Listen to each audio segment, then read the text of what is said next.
আসসালামু আলাইকুম everyone, this is Ashikuzzaman your Ashik ভাইয়া। আশা করি তোমরা সবাই অনেক ভালো আছো, সুস্থ আছো। সবাইকে স্বাগতম জানাচ্ছি আজকের ক্লাসে। আজকে আলোচনা করব আমরা আইসিটির চ্যাপ্টার 1 নিয়ে। তো এই চ্যাপ্টারটি অনেকের কাছে অনেক অবহেলিত, এই চ্যাপ্টার অনেকেই একদমই পড়তে চায় না, কারণ তারা সবসময় টার্গেট রাখে যে এইচএসসিতে তারা 3, 4, 5 এই চ্যাপ্টারগুলো থেকে বিশেষ করে অ্যান্সার করবে। তো সেটা খুবই ভালো কথা, কিন্তু এই চ্যাপ্টারটি আমি বলবো অবহেলা না করে এই চ্যাপ্টারটি কিন্তু হতে পারে আসলে তোমার একটা বোনাস চ্যাপ্টার। কারণ পরীক্ষা অনেক সময় এমন দেখা যাবে যে তুমি যেই চ্যাপ্টারগুলো মেইনলি প্রিপারেশন নিচ্ছ, যে 3, 4, 5 সেখান থেকে তুমি ম্যাথগুলো করবা, বেশি নাম্বার উঠানোর টার্গেট করতেছো, কিন্তু ওখান থেকে এমন একটা প্রশ্ন চলে আসবে যে কেউই পারতেছে না। হতেই পারে, হতে পারে না বলো, হতেই পারে, কিন্তু তখন তোমাকে হেল্প করবে কিন্তু এই একটা চ্যাপ্টার। আর তাছাড়া অনেকে যারা এরকম আসো, আরেকটা দলের জন্য আসলে এই চ্যাপ্টারটা হেল্পফুল হবে, যারা একেবারেই কিছু পড়ো নাই। তাদেরকে আমি বলবো যে ভাই তুমি শুধুমাত্র এই 1 নাম্বার চ্যাপ্টার, তারপরে 2 নাম্বার চ্যাপ্টার, কারণ এগুলো একটু লিখিত জিনিসপাতি, কিছু লিখলেও তো নাম্বার পাবা। তো এগুলো খুবই সহজ জিনিসও, তুমি নিজের ভাষায়ও লিখতে পারবা।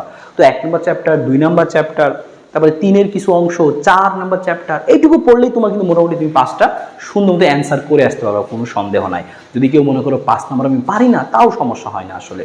তো তখন কিন্তু এই চ্যাপ্টারটা, বোনাস চ্যাপ্টারটা বা তোমার আসলে ব্যাকআপ চ্যাপ্টার কিন্তু অনেক বেশি হেল্প করে। তো চলো আমরা এই চ্যাপ্টারটি দেখে ফেলবো যে এই চ্যাপ্টার আসলে কোন কোন পোর্শন থেকে আমাদের সিকিউ আসে, সিকিউগুলো আসলে আমরা কিভাবে অ্যান্সার করবো, কোন টপিকগুলো জাস্ট পড়তে হবে, হাতে কোনো 3-4টা টপিক জাস্ট তুমি একটু পড়লে বা একটু শুনলে, বা এই প্রত্যেকটা জিনিস তোমার জানা। কারণ আমরা তো বর্তমান জামানায় সবাই আসলে ফোন চালায়, অনেক বেশি অভ্যস্ত। তো এই জিনিসগুলোই আমাদের আসলে পড়াশোনার মধ্যে দিয়ে দিচ্ছে। তো এগুলো তুমি নিজের ভাষাও লিখতে পারবা। তো চলো কথা না বাড়ি সুন্দর মতো শেষ শুরু করি। আমরা শুরুতে দেখবো চ্যাপ্টারে কি কি জিনিস আছে, পরীক্ষাতে আমাদের আসলে কোন কোন টপিকগুলো থেকে প্রশ্ন আসে সেটা ফার্স্টে বলে দিব। তারপরে আমরা ওইগুলো সম্বন্ধে বেসিক কথাবার্তাগুলো আলোচনা করব। তারপর সেখান থেকে কিভাবে পরীক্ষায় এমসিকিউগুলো আসে সেগুলো একদম সরাসরি দেখাবো, বোর্ডের এমসিকিউগুলো। পাশাপাশি সিকিউতে কিভাবে আসবে, কিভাবে আমি লিখবো, কি কি ফলো করবো, সব কিছু থাকবে আজকের ক্লাসে। মোটামুটি 1 ঘন্টার মধ্যে শেষ হয়ে যাবে, ছোট্ট একটা ক্লাস হবে ইনশাল্লাহ। তো চলো আমরা শুরু করি। তো শুরু করতেছি আমরা চ্যাপ্টার 1, তথ্য যোগাযোগ প্রযুক্তি, বিশ্ব ও বাংলাদেশ প্রেক্ষিত। অর্থাৎ এই যে বিশ্ব আর বাংলাদেশে আমরা কিভাবে তথ্য প্রযুক্তিগুলো ব্যবহার করতেছি, এগুলোর কাহিনী কি, সেগুলো আসলে মেইনলি এই চ্যাপ্টারে আলোচনা করা। যেমন দেখতে পাচ্ছ এই পুরো চ্যাপ্টার আসলে কোন কোন টপিক নিয়ে আলোচনা করা আছে। তো বিশ্বগ্রামের ধারণা প্রথমেই একটা টপিক, বিশ্বগ্রাম। আমি বলে দিচ্ছি কোন কোন টপিক তোমার পরীক্ষার জন্য অনেক বেশি ইম্পর্টেন্ট, আমি একটু মার্ক করে দিচ্ছি যে অনেক বেশি ইম্পর্টেন্ট। এই বিশ্বগ্রামটা তোমার অনেক বেশি ইম্পর্টেন্ট, পরীক্ষা আসে বিশ্বগ্রামের ধারণাটা, যে বিশ্বগ্রাম কি, বিশ্বগ্রামে কি কি পড়তে হবে, বিশ্বগ্রাম বলতে কি বুঝো, বিশ্বগ্রামের উপাদানগুলো কি কি, সবচেয়ে ইম্পর্টেন্ট উপাদান কোনটা, বা এগুলো আমাদের বাস্তব জীবনে কিভাবে হেল্প করতেছে, ব্যবসা ক্ষেত্রে, শিক্ষা ক্ষেত্রে, তারপরে হচ্ছে চিকিৎসা ক্ষেত্রে, গবেষণায়, হ্যাঁ, বিনোদনে। তো নানানভাবে তো আমাদেরকে এই বিশ্বগ্রাম, এই কনসেপ্টটা আমাদের জীবনের সাথে ওতপ্রোতভাবে জড়িত। তো সেটা কিভাবে পরীক্ষা ব্যাখ্যা আসে, একটা প্রশ্ন কিন্তু এখান থেকে থাকে। বিশ্বগ্রামটা ইম্পর্টেন্ট। তারপরে সবচেয়ে বেশি ইম্পর্টেন্ট হচ্ছে আমাদের ভার্চুয়াল রিয়েলিটি, এটা অনেক বেশি ইম্পর্টেন্ট। এই ভার্চুয়াল রিয়েলিটিটা অনেক বেশি ইম্পর্টেন্ট, পরীক্ষায় ভার্চুয়ালিটি থেকে অনেক বেশি প্রশ্ন আসে। ভার্চুয়ালিটি থেকে কী কী শিখতে হয়, ভার্চুয়ালিটি জিনিসটা কি, বা এগুলো আমরা আমাদের জীবনে কোথায় কোথায় ইউজ করতেছি, আমাদের জীবনে কিভাবে ইতিবাচক প্রভাব ফেলতেছে, এগুলো আমাদের জীবনে ভবিষ্যতে কিভাবে নেতিবাচক প্রভাব ফেলবে, কিভাবে আমাদের এই জিনিসগুলো সমস্যার কারণ হয়ে দাঁড়াবে। হ্যাঁ, তো সেই জিনিসগুলো নিয়ে আমাদের পড়তে হবে। একইভাবে ভার্চুয়াল রিয়েলিটির একটা টপিক হচ্ছে এআই বা রোবোটিক্স, এআই এবং রোবোটিক্স। তো সেইটা আমাদের আসছে। তারপরে আর এটাও পরীক্ষা আছে, দুটো রিলেটেড একই জিনিস। আরও ইম্পর্টেন্ট জিনিস হচ্ছে আমাদের কি, ক্রায়োসার্জারি। এটা তো পরীক্ষায় প্রশ্ন চলে আসছে, বলে তুমি ধরেই নিতে পারো ক্রায়োসার্জারি টপিকটা। ভার্চুয়াল রিয়েলিটি, ক্রায়োসার্জারি, এবং এরকম আরও একটা ইম্পর্টেন্ট টপিক হচ্ছে এই যে বায়োমেট্রিক্সটা অনেক বেশি ইম্পর্টেন্ট। বায়োমেট্রিক্স এবং এই জেনেটিক ইঞ্জিনিয়ারিংটা, এই দুটো টপিক অনেক বেশি বেশি ইম্পর্টেন্ট। হ্যাঁ, এগুলো দিয়ে, এই যেগুলো দেখো গোলাপি কালার করা আছে, এগুলো দিয়ে সরাসরি পরীক্ষায় ঘ নাম্বারে প্রশ্ন আসে। তুমি যদি এত কিছু পড়তে না চাও যে ভাই আমি এটা পড়বো না, দরকার নেই আমার এটা, তুমি তারপরেও এগুলো নিয়ে 1-2 লাইন একটু রিডিং পড়ে রাখবা, বা অ্যাটলিস্ট এই ক্লাসটা তুমি স্পিড বাড়িয়ে টেনে টেনে করে রাখো, যেন তুমি পরবর্তীতে এখান থেকে কিছু প্রশ্ন আসলে তুমি লিখতে পারো। তোমার দরকার নেই চ্যাপ্টার পড়া, যদি কেউ মনে করো আমি এর পড়বো না, দরকার নাই, কিন্তু তুমি এই ক্লাসটা শুধুমাত্র টেনে টেনে করে রাখো। এই যে 2-1টা কথা মাথায় থাকবে, এগুলো দিয়ে তুমি পরীক্ষার হলে সিকিউ অ্যান্সার করতে পারবা আর কি। হ্যাঁ, কিন্তু তারপরে এমসিকিউটা অবশ্যই ভালো করে পড়া উচিত। তাই আমি আগে তোমাদের বলছি যে আইসিটিতে কনফার্ম করো যে A+ যেন আসে যেভাবে হোক। এই চ্যাপ্টার থেকে যে এমন না, এই চ্যাপ্টার থেকে প্রশ্ন আসলে তুমি হচ্ছে মোটামুটি লিখবা, কিন্তু পরীক্ষায় তোমাকে নাম্বার দেবে 5-6 সৃজনশীলে, তা না। তুমি ভালো করে লিখলে তোমাকে ম্যাক্সিমাম নাম্বারে দিবে, 9-10 তুমি পাবা, এই চ্যাপ্টার থেকেও 9-10 তোমাকে দিবে। সুন্দর করে গুছিয়ে গুছিয়ে লিখতে হবে। সত্যি কথা হচ্ছে আমিও এই চ্যাপ্টার থেকে আমার এসির সময় অ্যান্সার করছি এবং আমি কিন্তু আইসিটিতে 90+ নাম্বার পাইছি আর কি। তো ব্যাপার না, এই চ্যাপ্টার পড়লে যে নাম্বার কম আসবে তা কিন্তু না আসলে। তো যারা বুদ্ধিমান তারা কিন্তু এই চ্যাপ্টারটা পড়ে রাখে, কারণ ভাই ইজি জিনিস, কয়েকটা হাতে গোনা লাইন, আমি ওগুলোই পরীক্ষায় সুন্দর করে লিখবো। আর ওইদিকে তোমার অঙ্ক ভুল হলে, গেটমেট ভুল হলে নাম্বার 0 পাওয়ার সম্ভাবনা থাকে। তো ওই জন্য কিন্তু এইটাকে চুজ করছিলাম আমি। হ্যাঁ, তো আমাদের যারা ফাঁকিবাজ আছে তারা কিন্তু এই চ্যাপ্টারটাকে চুজ করতে পারো। তো চলো আমরা শুরু করি সুন্দর করে। আমরা হচ্ছে এই টপিকগুলোর সাথে কি পড়তে হবে আমাদেরকে, মেইনলি বিশ্বগ্রাম পড়তে হবে, তারপর তোমাকে পড়তে হবে হচ্ছে ভার্চুয়াল রিয়েলিটির সাথে এআই, তারপর পড়তে হবে ক্রায়োসার্জারি মেইনলি, এবং হচ্ছে বায়োমেট্রিক্স, সাথে আরও ন্যানো টেকনোলজি এবং হচ্ছে আরও কিছু টপিক আছে সেগুলো পড়তে হবে। আরেকটা জিনিসও আমাদের পরীক্ষায় আসতে পারে, সেটা হচ্ছে কি যে এই যে আমরা এই তথ্য যোগাযোগ প্রযুক্তির এত এত ফল ভোগ করতেছি, এগুলো কিন্তু আমাদের সমাজে কিন্তু কিছু নেতিবাচক প্রভাব ফেলতেছে। আমাদের মানসিক মূল্যবোধ বা আমরা মানুষ হিসেবে যে আসলে আমাদের যেরকম হওয়া উচিত সেই মূল্যবোধ কিন্তু আমরা আস্তে আস্তে আমাদের হ্রাস পাচ্ছে। আমরা মানুষের সাথে, সমাজের অন্যান্য মানুষের সাথে আমরা মেলামেশা কম করে দিচ্ছি। তুমি খেয়াল করবে যে আমরা সারাদিন ফ্রি টাইম পেলে আমরা ফোন নিয়ে বসে থাকি, ফোনে কোনো এক বন্ধুর সাথে কথা বলতেছি, কিন্তু আগে আমরা কি করতাম, বন্ধুরা একসাথে মিলিত হইতাম, আড্ডা মারতাম বা হচ্ছে খেলাধুলা করতাম একসাথে। এই সামনাসামনি ইন্টারাকশনটা আমাদের কমে যাচ্ছে। এটা কিন্তু অনেক ধরনের প্রভাব কিন্তু অলরেডি পড়া শুরু করছে। তো এইটাও আমাদের পরীক্ষায় আলোচনা অনেক সময় আসে। তো চলো আমরা সরাসরি শুরু করতে দেখবো কি কি বিশ্বগ্রাম পড়তে হবে, ভার্চুয়াল রিয়েলিটি, ক্রায়োসার্জারি, বায়োমেট্রিক্স এবং লাস্ট হচ্ছে জেনেটিক ইঞ্জিনিয়ারিং বা ন্যানো টেকনোলজি। এই কয়েকটা জিনিস তুমি যদি 2 লাইন করে জেনে রাখো তাও মোর দেন এনাফ পরীক্ষায় সিকিউ লেখার জন্য। চলো তাহলে আমরা একটা শুরু করি। প্রথমে দেখবো আমরা বিশ্বগ্রাম। বিশ্বগ্রামের ধারণা বলতে কি বুঝো, পরীক্ষাতে আসে। তো বিশ্বগ্রাম থেকে কি কি প্রশ্ন আসে শুনে নাও। পরীক্ষা আসবে বিশ্বগ্রাম বলতে কি বুঝো, বিশ্বগ্রামের উপাদানগুলি লিখো, বিশ্বগ্রামের উপাদানের মধ্যে এই উপাদানগুলো কিভাবে আমাদের জীবনকে প্রভাবিত করছে সেটা লেখো, বিশ্বগ্রাম কিভাবে যে আমাদের এই বিশ্বটাকে গ্রামে পরিণত করলো কিভাবে সেই কনসেপ্ট বুঝিয়ে লেখো। এগুলো দেওয়া আসবে। আমাদের সমাজে কিভাবে প্রভাব ফেলতেছে, ইতিবাচক নেতিবাচক যতগুলো টপিক বলছি প্রত্যেকটা জিনিস থেকে একটা জিনিসই পরীক্ষায় আসে, যে এইটা আমাদের মানব জীবনে কিভাবে প্রভাব ফেলতেছে, কিভাবে উপকার নিয়ে আসছে, সুবিধাগুলো কি কি, অসুবিধা কি কি। প্রত্যেকটা জিনিসে তুমি 3টা করে পড়বা। এটা বলতে কি বোঝায়, এটার সুবিধা কি কি, অসুবিধা কি কি, শেষ। কিচ্ছু পড়তে হবে না, এতটুকু জিনিসই পড়তে হবে। Let's go. তো বিশ্বগ্রাম বা গ্লোবাল ভিলেজ, এই কনসেপ্টটা আমরা কি বুঝি, নাম থেকেই বুঝতে পারতেছো গ্লোবাল ভিলেজ মানে এই যে গ্লোবাল ওয়ার্ল্ড, এই ওয়ার্ল্ডটাকে আমরা একটা ভিলেজে পরিণত করছি। ভিলেজ মানে কি, একটা ভিলেজে একটা গ্রামে প্রত্যেকটা মানুষ জানে যে ওর বাড়িতে কি হচ্ছে, কবে কার বাড়িতে বিয়ে, হ্যাঁ এই সবগুলো খবর কিন্তু মানুষ, গ্রামের মানুষ আসলে জানে যে কার বাড়িতে কি হচ্ছে, কার বাড়িতে নতুন সন্তান হয়েছে, হ্যাঁ কে কার বাড়ির কোন ছেলে প্লাস পাইছে, একটা গ্রামের মধ্যে আসলে জানা যায় আর কি, কারণ ছোট একটা পরিসর।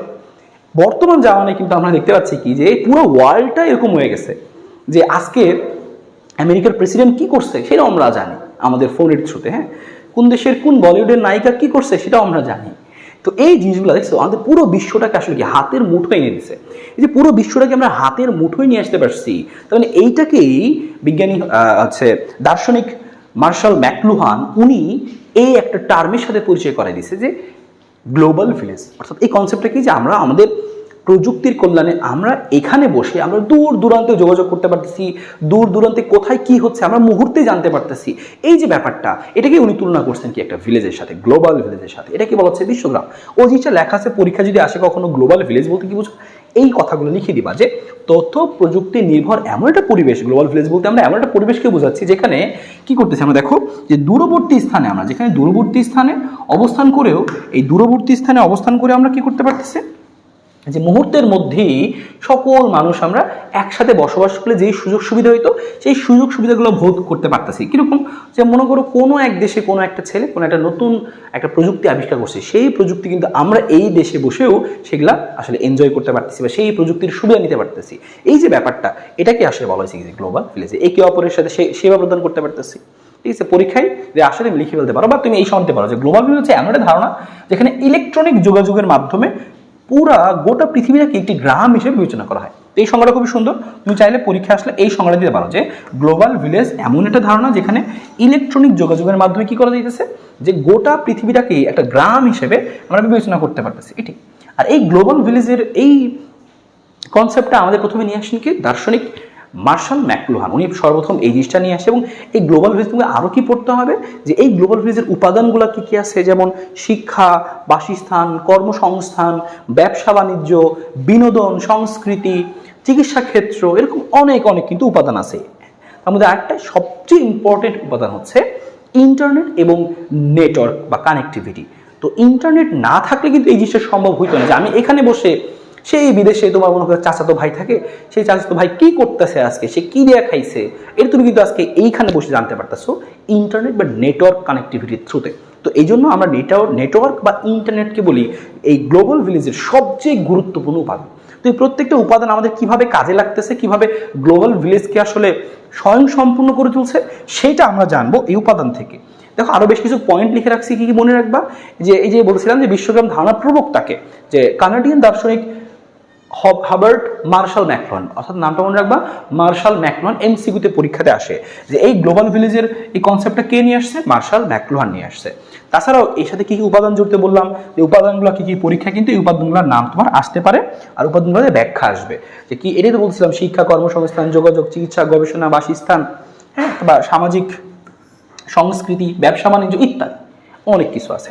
তার মধ্যে এটা বলছি যে সবচেয়ে গুরুত্বপূর্ণ উপাদান কি, ইন্টারনেট, এবং আমরা এইটার মেরুদণ্ড বলতে পারি হচ্ছে কি নেটওয়ার্ককে, কারণ নেটওয়ার্কিং সিস্টেম যদি না থাকতো তাহলে কিন্তু আসলে আমরা এভাবে সারা বিশ্বকে এভাবে কানেক্ট করতে পারতাম না একসাথে। এই জন্য ইন্টারনেট ও নেটওয়ার্ক হচ্ছে সবচেয়ে গুরুত্ব উপাদান। আমাদের তো অনেক ইতিবাচক প্রভাব আছে, জীবনকে অনেক সহজ করেছে। তুমি এই বিশ্বগ্রামের কনসেপ্টের উপর বেস করে তুমি কিন্তু আজকে এখানে বসে এমআইটির কোনো ক্লাস তুমি করতে পারতেছো, হ্যাঁ, মানে বিশ্বের অন্য প্রান্তে একটা ক্লাস হচ্ছে, সেই ক্লাসটা তুমি এখানেও চাইলে ঘরে বসে করতে পারবা। করোনার সময় দেখছো না যে অনেকে এখানে বসে বিদেশ থেকে ডিগ্রি নিছে, হ্যাঁ, তো এখানে বসেই তুমি কানেকশনের মাধ্যমে তুমি কিন্তু তোমার কাজগুলো, সেবাগুলো তুমি পাচ্ছ। তো এইটা কিন্তু বিশাল একটা ব্যাপার। তো ইতিবাচক প্রভাব তো বলে শেষ করা যাবে না, তো নেতিবাচক কিছু প্রভাব আছে, পরীক্ষায় কিন্তু এগুলো আসবে, যে বিশ্বগ্রামের নেতিবাচক প্রভাবগুলো কি তোমাকে ব্যাখ্যা করতে বলি, তখন তোমার এই কথাগুলো তোমার জন্য মাথায় থাকে। ইম্পর্টেন্ট কোনগুলো দেখো, আমি ইম্পর্টেন্ট একটু জাস্ট মার্ক করে দিচ্ছি, যে দেখো সামাজিক যোগাযোগ হ্রাস পাচ্ছে, যে আমরা একে অপরের সাথে দেখা সাক্ষাৎ করতেছি না, মেলামেশা কম করে দিচ্ছি, আমরা ফোনের মধ্যে সারাক্ষণ থাকতেছি, এটা আমাদের সামাজিক যোগাযোগটা হ্রাস পাচ্ছে। যেরকম আগে যেরকম মানুষের সাথে মানুষের সম্পর্ক কানেকশন ছিল, এটা আস্তে আস্তে ওইভাবে সামনাসামনি ইন্টারাকশন না থাকার কারণে কিন্তু কমে যাচ্ছে।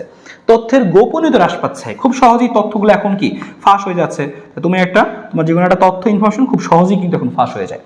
তো এটা হচ্ছে কি তথ্যের গোপনীয়তা হ্রাস পায়। তবে তাছাড়াও কি সাইবার আক্রমণ বৃদ্ধি পাচ্ছে, যে আমরা দেখি মাঝে মাঝে দেখি না যে এক দেশ আরেক দেশকে সাইবার অ্যাটাক করে কি ও দেশের বিভিন্ন সাইট ডাউন করে ফেলে। তাছাড়াও কি সাইবার আক্রমণের পাশে সাইবার ক্রাইমও বৃদ্ধি পাচ্ছে। তুমি আগে খেয়াল করছো যে আগে কিন্তু এই সাইবার ক্রাইম আসলে টার্মটাই ছিল না। এই তথ্য যোগাযোগ প্রযুক্তির বিশাল প্রসারের ফলে দেখা গেছে কি মানুষ এখন মোবাইলের মধ্যেই ক্রাইম করা শুরু করছে। একজন আরেকজনের বিকাশ থেকে টাকা উঠায় নিচ্ছে, ওই যে বিকাশ থেকে নাহিদ বলছি। তো এরকম মানুষের বিকাশ থেকে নাহিদের মতো মানুষের সংখ্যা অনেক বেড়ে গেছে আসলে বর্তমানে। আসলে কত ক্রাইম হচ্ছে, সাইবার ক্রাইম, তোমরা অনেক ভালো বলতে পারবে আসলে। তাছাড়াও দেখো যুব সমাজে সামাজিক অবক্ষয়ের সৃষ্টি হচ্ছে, যে যুব সমাজ আসলে এখন কি, যে আগে কিন্তু মানুষজন একসাথে সামনাসামনি আসলে খেলাধুলা করতো, কথাবার্তা বলতো, শেয়ার করতো, আইডিয়া শেয়ার করতো। এখন কিন্তু এই জিনিসগুলো খুবই কমে যাচ্ছে, তারা কিন্তু ফোনের মধ্যেই ঢুকে বিভিন্ন ধরনের খারাপ কার্যকলাপে লিপ্ত হচ্ছে, সাইবার ক্রাইমগুলোতে লিপ্ত হচ্ছে। এর ফলে সামাজিক অবক্ষয়ের সৃষ্টি হচ্ছে। তো এই কথাগুলো তুমি একটু পড়বা, সহজেই গুজব রটাই দেওয়া যায় এখন একজনের নামে, সহজেই গুজব রটাই দিতে পারো আর কি তোমরা চাইলে এখন, হ্যাঁ, তোমরা গুজব রটাও যে। তো সেই জিনিসগুলো এবং খুব সহজেই এর কারণে কি সামাজিক বিশৃঙ্খলা তৈরি হচ্ছে, খুব সহজেই একজনের নামে একটা উল্টাপাল্টা কথা ছড়াই দিলাম, হ্যাঁ ওটা গুজব রটে গেল, সবাই এখন কি খুব সহজে বিশৃঙ্খলা তৈরি হয়। তো এইভাবে তোমাকে কথাগুলো মনে রাখতে, তুমি যদি কোনো কিছু না পড়তে চাও, আমি যে কথাগুলো বললাম ব্যাস এতটুকু কথায় মাথায় রাখো, এনাফ। কিন্তু এই যে উপাদানগুলোর কথা বললাম, যে শিক্ষাক্ষেত্রে কিভাবে আমাদের বিশ্বগ্রাম প্রভাব ফেলতেছে, চিকিৎসা ক্ষেত্রে আমি কোথায় এই বিশ্বগ্রামের এই কনসেপ্ট বা এই বিশ্বগ্রামের আমি উপকারিতা ভোগ করতে হয়, চিকিৎসা ক্ষেত্রে আমি কি এমন আমার জিনিস আসছে, তো এগুলো ডিটেলস একটু পড়তে হবে চিকিৎসা ক্ষেত্রে বিশেষ করে। তারপর যোগাযোগ ক্ষেত্রে, ব্যবসা বাণিজ্য ক্ষেত্রে, এগুলো থেকে সরাসরি প্রশ্ন আসে, আমি সেগুলো দেখাবো এবার এখান থেকে। তাহলে এখান থেকে আমরা কি বুঝলাম, যে মোটামুটি বিশ্বগ্রাম বলতে কি বুঝি, বিশ্বগ্রামের প্রবক্তাকে, বিশ্বগ্রামের উপাদানগুলো কি নেতিবাচক এবং ইতিবাচক কিছু প্রভাব। এবার দেখবো হচ্ছে আমরা এখান থেকে যে বিশ্বগ্রামের এখানে যে আসলে যোগাযোগটা আমরা শুরু করি। দেখো এখানে যে উপাদানগুলো ছিল আমরা যোগাযোগ দিয়ে শুরু করলাম, কর্মসংস্থানও দেখবো সামনে আমরা, আর শিক্ষাক্ষেত্রে তো দেখতেই পাচ্ছ, এই যে বর্তমানে তো শিক্ষাক্ষেত্রে তুমি দেখতেই পাচ্ছ প্রভাবটা। তুমি সেই থাকো হয়তো বা রংপুরের কোনো একটা গ্রামে, তুমি সেখানে বসে ঢাকার আমার ক্লাস তুমি করতে পারতেছো, বা সারা বাংলাদেশের আমার পছন্দের শিক্ষকের ক্লাস তুমি করতে পারতেছো। তো এইটা কিন্তু আসলে শিক্ষাক্ষেত্রে ব্যাপক আসলে আমাদের দেশেই কিন্তু প্রভাব আছে। তাছাড়াও কিন্তু সারা ওয়ার্ল্ডের ক্লাসও তুমি চাইলে করতে পারতেছো। তো শিক্ষাক্ষেত্রে প্রভাব তো আছেই। আমরা শিক্ষাক্ষেত্রে সরাসরি ক্লাস করার জন্য বিভিন্ন ধরনের অ্যাপ বা ওয়েবসাইট ইউজ করি, যেমন জুম আমরা ইউজ করতে পারি, বর্তমানে ফেসবুক লাইভ ইউজ হচ্ছে, তাছাড়া ওয়েবএক্স আছে, তাছাড়া আমরা আরও কি ইউজ করি, হোয়াটসঅ্যাপ ইউজ করতে পারি। তো এই জিনিসগুলো আমাদের পরীক্ষায় মাঝে মাঝে এমসিকিউতেও আসে। কর্মসংস্থানের পরে আমরা যোগাযোগ দেখি, পরে কর্মসংস্থান দেখব। যোগাযোগের ক্ষেত্রে কি কি জিনিস আসছে, মেইনলি এই তিনটা জিনিস আমরা একটু আলোচনা করি এখানে। মেইনলি হচ্ছে এই তিনটা জিনিস, কি কি, যে ইমেইল, তারপর হচ্ছে কি টেলিকনফারেন্সিং, আর হচ্ছে ভিডিও কনফারেন্সিং। মেল তো সবাই জানো, আমরা মাঝে মাঝে অনেককে মেল করি, আমরা প্রফেশনালি বর্তমানে আমরা মেলটা বেশি ইউজ করি, যে ব্যবসা বাণিজ্যের ক্ষেত্রে বা একটা অফিসের এমডি আর একটা তার ক্লায়েন্টকে মেল করতেছে, হ্যাঁ, তো এটা অফিসিয়ালি নর্মালি ফর্মাল লেটার আমরা ফর্মালি বেশি ইউজ করি ইমেলটা। আর বর্তমানে তো আসলে যোগাযোগের জন্য আমরা সবচেয়ে বেশি ইউজ করি কি, টেক্সট করি, তাই না, মানে হোয়াটসঅ্যাপে টেক্সট করি বা মেসেঞ্জারে টেক্সট করি, তো সেটা তো আসেই যোগাযোগের জন্য। কিন্তু মেইলটা হচ্ছে আমরা নর্মালি ফর্মাল ওয়েতে কারো কাছে অ্যাপ্রোচ করার জন্য আমরা ইমেইলটা করি। ইমেল যেন ইলেকট্রনিক মেল, খুদে বার্তায় মেল তো সবাই দেখছো, জিমেইল যেটা আর কি ওরকম, হ্যাঁ। তো এরপরে ইম্পর্টেন্ট জিনিস কি, টেলিকনফারেন্সিং, ভিডিও কনফারেন্সিং। সবাই আমরা জানি টেলিকনফারেন্সিং কি, যে আমি এখানে বসে টেলিফোনের মাধ্যমে, ফোনের মাধ্যমে, কলের মাধ্যমে অন্য কোথাও যোগাযোগ করব, অন্য কারোর সাথে মিটিং করবো। মনে করো আমি আমার আরও 3টা বন্ধু, তোমরা গ্রুপ কল করো, মনে করো তুমি তোমার আরও 3টা বন্ধুর সাথে ডিসকাস করবা, যে আজকে আমরা ডিসকাস করবো যে হ্যাঁ আইসিটির প্রথম অধ্যায় থেকে আসলে কী কী প্রশ্ন আসতে পারে, এটা আমরা পড়বো কি পড়বো না, পরীক্ষাটা আমরা কীভাবে লিখবো, তো এই নিয়ে তোমরা আলোচনা করতে চাও, কিন্তু সবার বাসা দূরে দূরে, তোমরা একে অপরকে ফোন করলা, ফোন করার মাধ্যমে একটা গ্রুপ কলের মাধ্যমে তোমরা কি এই হিসেবে আলোচনা করলাম, মিটিং করলাম, হ্যাঁ, যে আচ্ছা আমরা কী করবো, বা আমরা ট্যুরে যাবো কিনা, আমরা এই যে ঈদের পরে আমরা ট্যুরে যাবো কিনা, ঈদের পরে আমরা পরীক্ষা আছে, যেহেতু পরীক্ষা থাকুক সমস্যা নাই, কিন্তু তারপরে আমি ট্যুরে যাবো কিনা, আমরা 3জন মিলে আমরা একটা আলোচনা করবো, আলোচনা সভা রাখলা তোমরা টেলিফোনের মাধ্যমে, সেটা কি টেলিকনফারেন্সিং আর কি। অর্থাৎ যে বিভিন্ন তুমি দূরত্বে আসো, ভৌগোলিক দূরত্ব বিভিন্ন, কিন্তু তোমরা কিছু ব্যক্তি একসাথে মিলে টেলিযোগাযোগ করার মাধ্যমে কি, যে তোমরা তোমাদের এই মতামতগুলো বিনিময় করতে পারতেছো, বা কোনো সভা করতে পারতেছো, সেমিনার করতে পারতেছো, সেটাকে আমরা বলি আসলে কি, যে টেলিকনফারেন্সিং। আর টেলিকনফারেন্সের মাধ্যমে কি করতে পারি, সভা, সেমিনার, দলবদ্ধভাবে যোগাযোগ। এই যে আমরা দলবদ্ধভাবে যোগাযোগ করে ঠিক করলাম যে হ্যাঁ ঈদের পরে আমরা ট্যুরে যাচ্ছি শিওর, এরকম। আর টেলিকনফারেন্সিং এর একটা মডার্ন টেকনোলজি হচ্ছে ভিডিও কনফারেন্সিং। বর্তমানে আমরা আসলে ফোনে আর গ্রুপ কল করি না, আমরা ডাইরেক্ট ভিডিও কল করবো। মামা আসো আমরা একটু ভিডিও কলে কথা বলি, যে আমরা এই জিনিসটা, এই কাহিনী। বর্তমানে কিন্তু ভিডিও কনফারেন্সিং আরও অফিসিয়ালি অনেক বেশি ইউজ হয়। দেখা যাচ্ছে কি, যে একটা কোম্পানির একটা সিইও ওই দেশে অন্য একটা দেশে অবস্থান করতেছে, আর এদিকে অফিসের যেই হচ্ছে যারা স্টাফ আছে, যারা অফিসার আছে, কর্মকর্তা, তাদের সাথে একটা মিটিং করার প্রয়োজন হলো, যে না আমাদের খুব শীঘ্রই এই প্রোডাক্টটা আমাদের মার্কেটে লঞ্চ করতে হবে, তো আচ্ছা মিটিং করার দরকার আছে, সভা করার দরকার আছে। তো এখন বর্তমানে সরাসরি কী করা হয়, যে আমরা কি জুমের মাধ্যমে কি সরাসরি ভিডিও কলের মাধ্যমে কিন্তু আমরা এই মতামত সভাগুলা বা সেমিনারগুলা করে থাকি। তো সেইটাই কিন্তু হচ্ছে ভিডিও কনফারেন্সিং। তুমি কিন্তু প্রত্যেকটা জিনিস সম্পর্কে পরিচিত, ভিডিও কল বা জুম, এই যেগুলো তুমি অবশ্যই পরিচিত, কিন্তু নামটা তুমি জাস্ট তুমি জেনে রাখলা যে ভিডিও কনফারেন্সিং বলে এই জিনিসটাকে। পরীক্ষা এটা দিয়ে আসবে, যে বলবে যে কোনো একটা হচ্ছে শিক্ষক বা কোনো একটা কলেজের শিক্ষক, তিনি হচ্ছে অন্যান্য শিক্ষকদের সাথে ভিডিও কলের মাধ্যমে তিনি এভাবে করে এই করলেন আর কি। তো তখন বলবো যে এইটা কার সাথে মিলে, তখন তুমি বলবো যে হ্যাঁ ভিডিও কনফারেন্সিং সাথে মিলে, তখন তুমি এটা নিয়ে কিছু কথা লিখে দিবা। এতটুকুই জিনিস ভাই, পরীক্ষা এড়িয়ে আসে তোমার কাছে এই চ্যাপ্টার হাস্যকর হওয়ার কথা, কারণ তুমি প্রত্যেকটা জিনিস জানো, তুমি তো এগুলোর সাথে অভ্যস্ত, তুমি ডেলি এই কাজগুলো করো। তো পরীক্ষা এড়িয়ে আসে, তাও যদি লিখতে না পারে তো লস প্রজেক্ট। তো কিন্তু তারপরেও কেন পড়তেছি, তুমি একটু বইগুলো কেন পড়বা, আসলে পরীক্ষা যেন টু দ্য পয়েন্টে গুছায় মেন কথাগুলো সুন্দর করে লিখতে পারো। কারণ এটি তো সবাই হাবিজাবি বানায়, অনেক কিছু লিখবে, তোমাকে মেন কথাগুলো সুন্দর কথাগুলো লিখতে হবে, যেন স্যার দেখে ওয়াও, অল্প লেখায় যেন তোমার হয়ে যায়। তো এটাই তোমার কাজ আর কি, স্পেশাল তুমি যদি পড়ো চ্যাপ্টারটা এভাবেই তোমাকে পড়তে হবে। ফাইনালি বুঝলাম আমরা ভিডিও কনফারেন্সিং। তো ভিডিও কনফারেন্সিং বা টেলিকনফারেন্সিং উভয় পদ্ধতি দূরবর্তী স্থানে অবস্থান করা, একাধিক ব্যক্তির মধ্যে কি সভা পরিচালনা করা যায়, মিটিং করা যায়, মতামত বিনিময় করা যায়। বর্তমানে দেখা যাচ্ছে কি, যে শেখ হাসিনাও কিন্তু এই ভিডিও কনফারেন্সিংয়ের সাহায্যে কি করতেছে, দেখবা যে সে তার অফিসে বসে ভিডিও কনফারেন্সিংয়ের মাধ্যমে সে অন্য এলাকার এমপিদের সাথে সে একটা মতামত সভা করলো, অথবা দেখবা যে সে বিভিন্ন সেতু উদ্বোধন করা হয়, যে ওইখানে বসে সে বসে আছে তার অফিসে বসে, তার অফিস রুমে সে হচ্ছে এই ভিডিও কনফারেন্সিং রুমে সে বসে আছে, আর ওই দিকে অন্য একটা চট্টগ্রামে মনে করো সেতু উদ্বোধন করতে হবে, তো ওইখানে বসেই সে ভিডিও কলের মাধ্যমে কিন্তু এই কাজটা করতে পারতেছে। হ্যাঁ, তো এই হচ্ছে জিনিস। এবং এখানে কি হয়, ভিডিও কনফারেন্স টেলিফোন পার্থক্য কি, এখানে সরাসরি পর্দায় যার সাথে তুমি যোগাযোগ করে তাকে দেখা যাবে, আর টেলিকনফারেন্সে দেখা যাবে না, এতটুকুই তো ভিডিও কলে দেখা যায়, এতটুকু। ভিডিও কনফারেন্সিং হলো টেলিকনফারেন্সিং এর একটা আধুনিকতম রূপ, ভিডিও কনফারেন্সিং এর ব্যবস্থায় মনিটর বা পর্দায় অংশগ্রহণকারী পরস্পর সম্মুখীন হয়ে একে অন্যকে দেখে কথোপকথনে অংশগ্রহণ করে। এতটুকু কথা আমরা জানা কথা আর কি, এগুলো সবাই আমরা জানি। তুমি এক্সট্রা আর কি পড়ে রাখতে পারো এখান থেকে, যে টেলিকনফারেন্সিং কি, ভিডিও কনফারেন্সিং কি, পাশাপাশি সুবিধাগুলো তো লিখতেই পারবা, যে দূর দূরান্তে আমি এই কাজগুলো খুব মুহূর্তে করতে পারছি, নাহলে কিন্তু শেখ হাসিনাকে কষ্ট করে আসা লাগতো চট্টগ্রামে আর কি, তো এই কষ্ট করতে হচ্ছে না। এরকম আরও যে সুবিধাগুলো আছে একটু পয়েন্ট পয়েন্ট আকারে 2-3টা পয়েন্ট আগে থেকেই বাসা থেকেই সেট করে যাবা, পরীক্ষার হলে বসে যেন চিন্তা করতে না হয়, দ্রুত লিখতে পারো, এই কাজটা করতে পারো। তাছাড়া এই ভিডিও কনফারেন্সের কী কী জিনিস লাগতেছে, কীভাবে আমরা করতেছি এবং আমাদের কীভাবে প্রভাব ফেলতেছে, সেই জিনিসগুলো তুমি একটু দেখে রাখতে পারো। তো যোগাযোগটা বুঝলে খুব সহজে। কর্মসংস্থান সবচেয়ে ইম্পর্টেন্ট, পরীক্ষা এটাতে অনেক বেশি সৃজনশীল আসে, সৃজনশীলের জন্য খুবই বেশি ইম্পর্টেন্ট। এই যে এটা সিকিউর জন্য খুব বেশি ইম্পর্টেন্ট, এটা সিকিউর জন্য খুব বেশি ইম্পর্টেন্ট, সিকিউর জন্য খুব বেশি ইম্পর্টেন্ট। কোনটা? এই যে আউটসোর্সিং বা হচ্ছে কর্মসংস্থান। এই আউটসোর্সিং আমার কিছু বলার দরকার না, আমার থেকে বহুত গুণ ভালো তুমি জানো। আউটসোর্সিং মানে কি? অনেকে এখনো বর্তমানে কি যে ফ্রিল্যান্সিং করতেছে, যে ঘরে বসে সে কি বৈদেশিক মুদ্রা অর্জন করতেছে, বা শুধু বৈদেশিক মুদ্রা না, আউটসোর্সিং মানে বৈদেশিক মুদ্রা না, তুমি ঘরে বসে তুমি অনলাইনের মাধ্যমে ইন্টারনেট কাজে লাগিয়ে ইন্টারনেট ভিত্তিক যে কাজগুলো সেগুলো করতেছো, সেগুলো করে তুমি আর্ন করতেছো, এটি আউটসোর্সিং। ঘরে বসে তুমি আর্ন করতেছো, এটি আউটসোর্সিং বা ফ্রিল্যান্সিং আমরা বলতেছি। তো এইটার অনেক সুবিধা আছে, ইন্টারনেটকে কাজে লাগিয়ে তুমি এই কাজগুলো করতেছো, এটা ব্যাপক সুবিধা।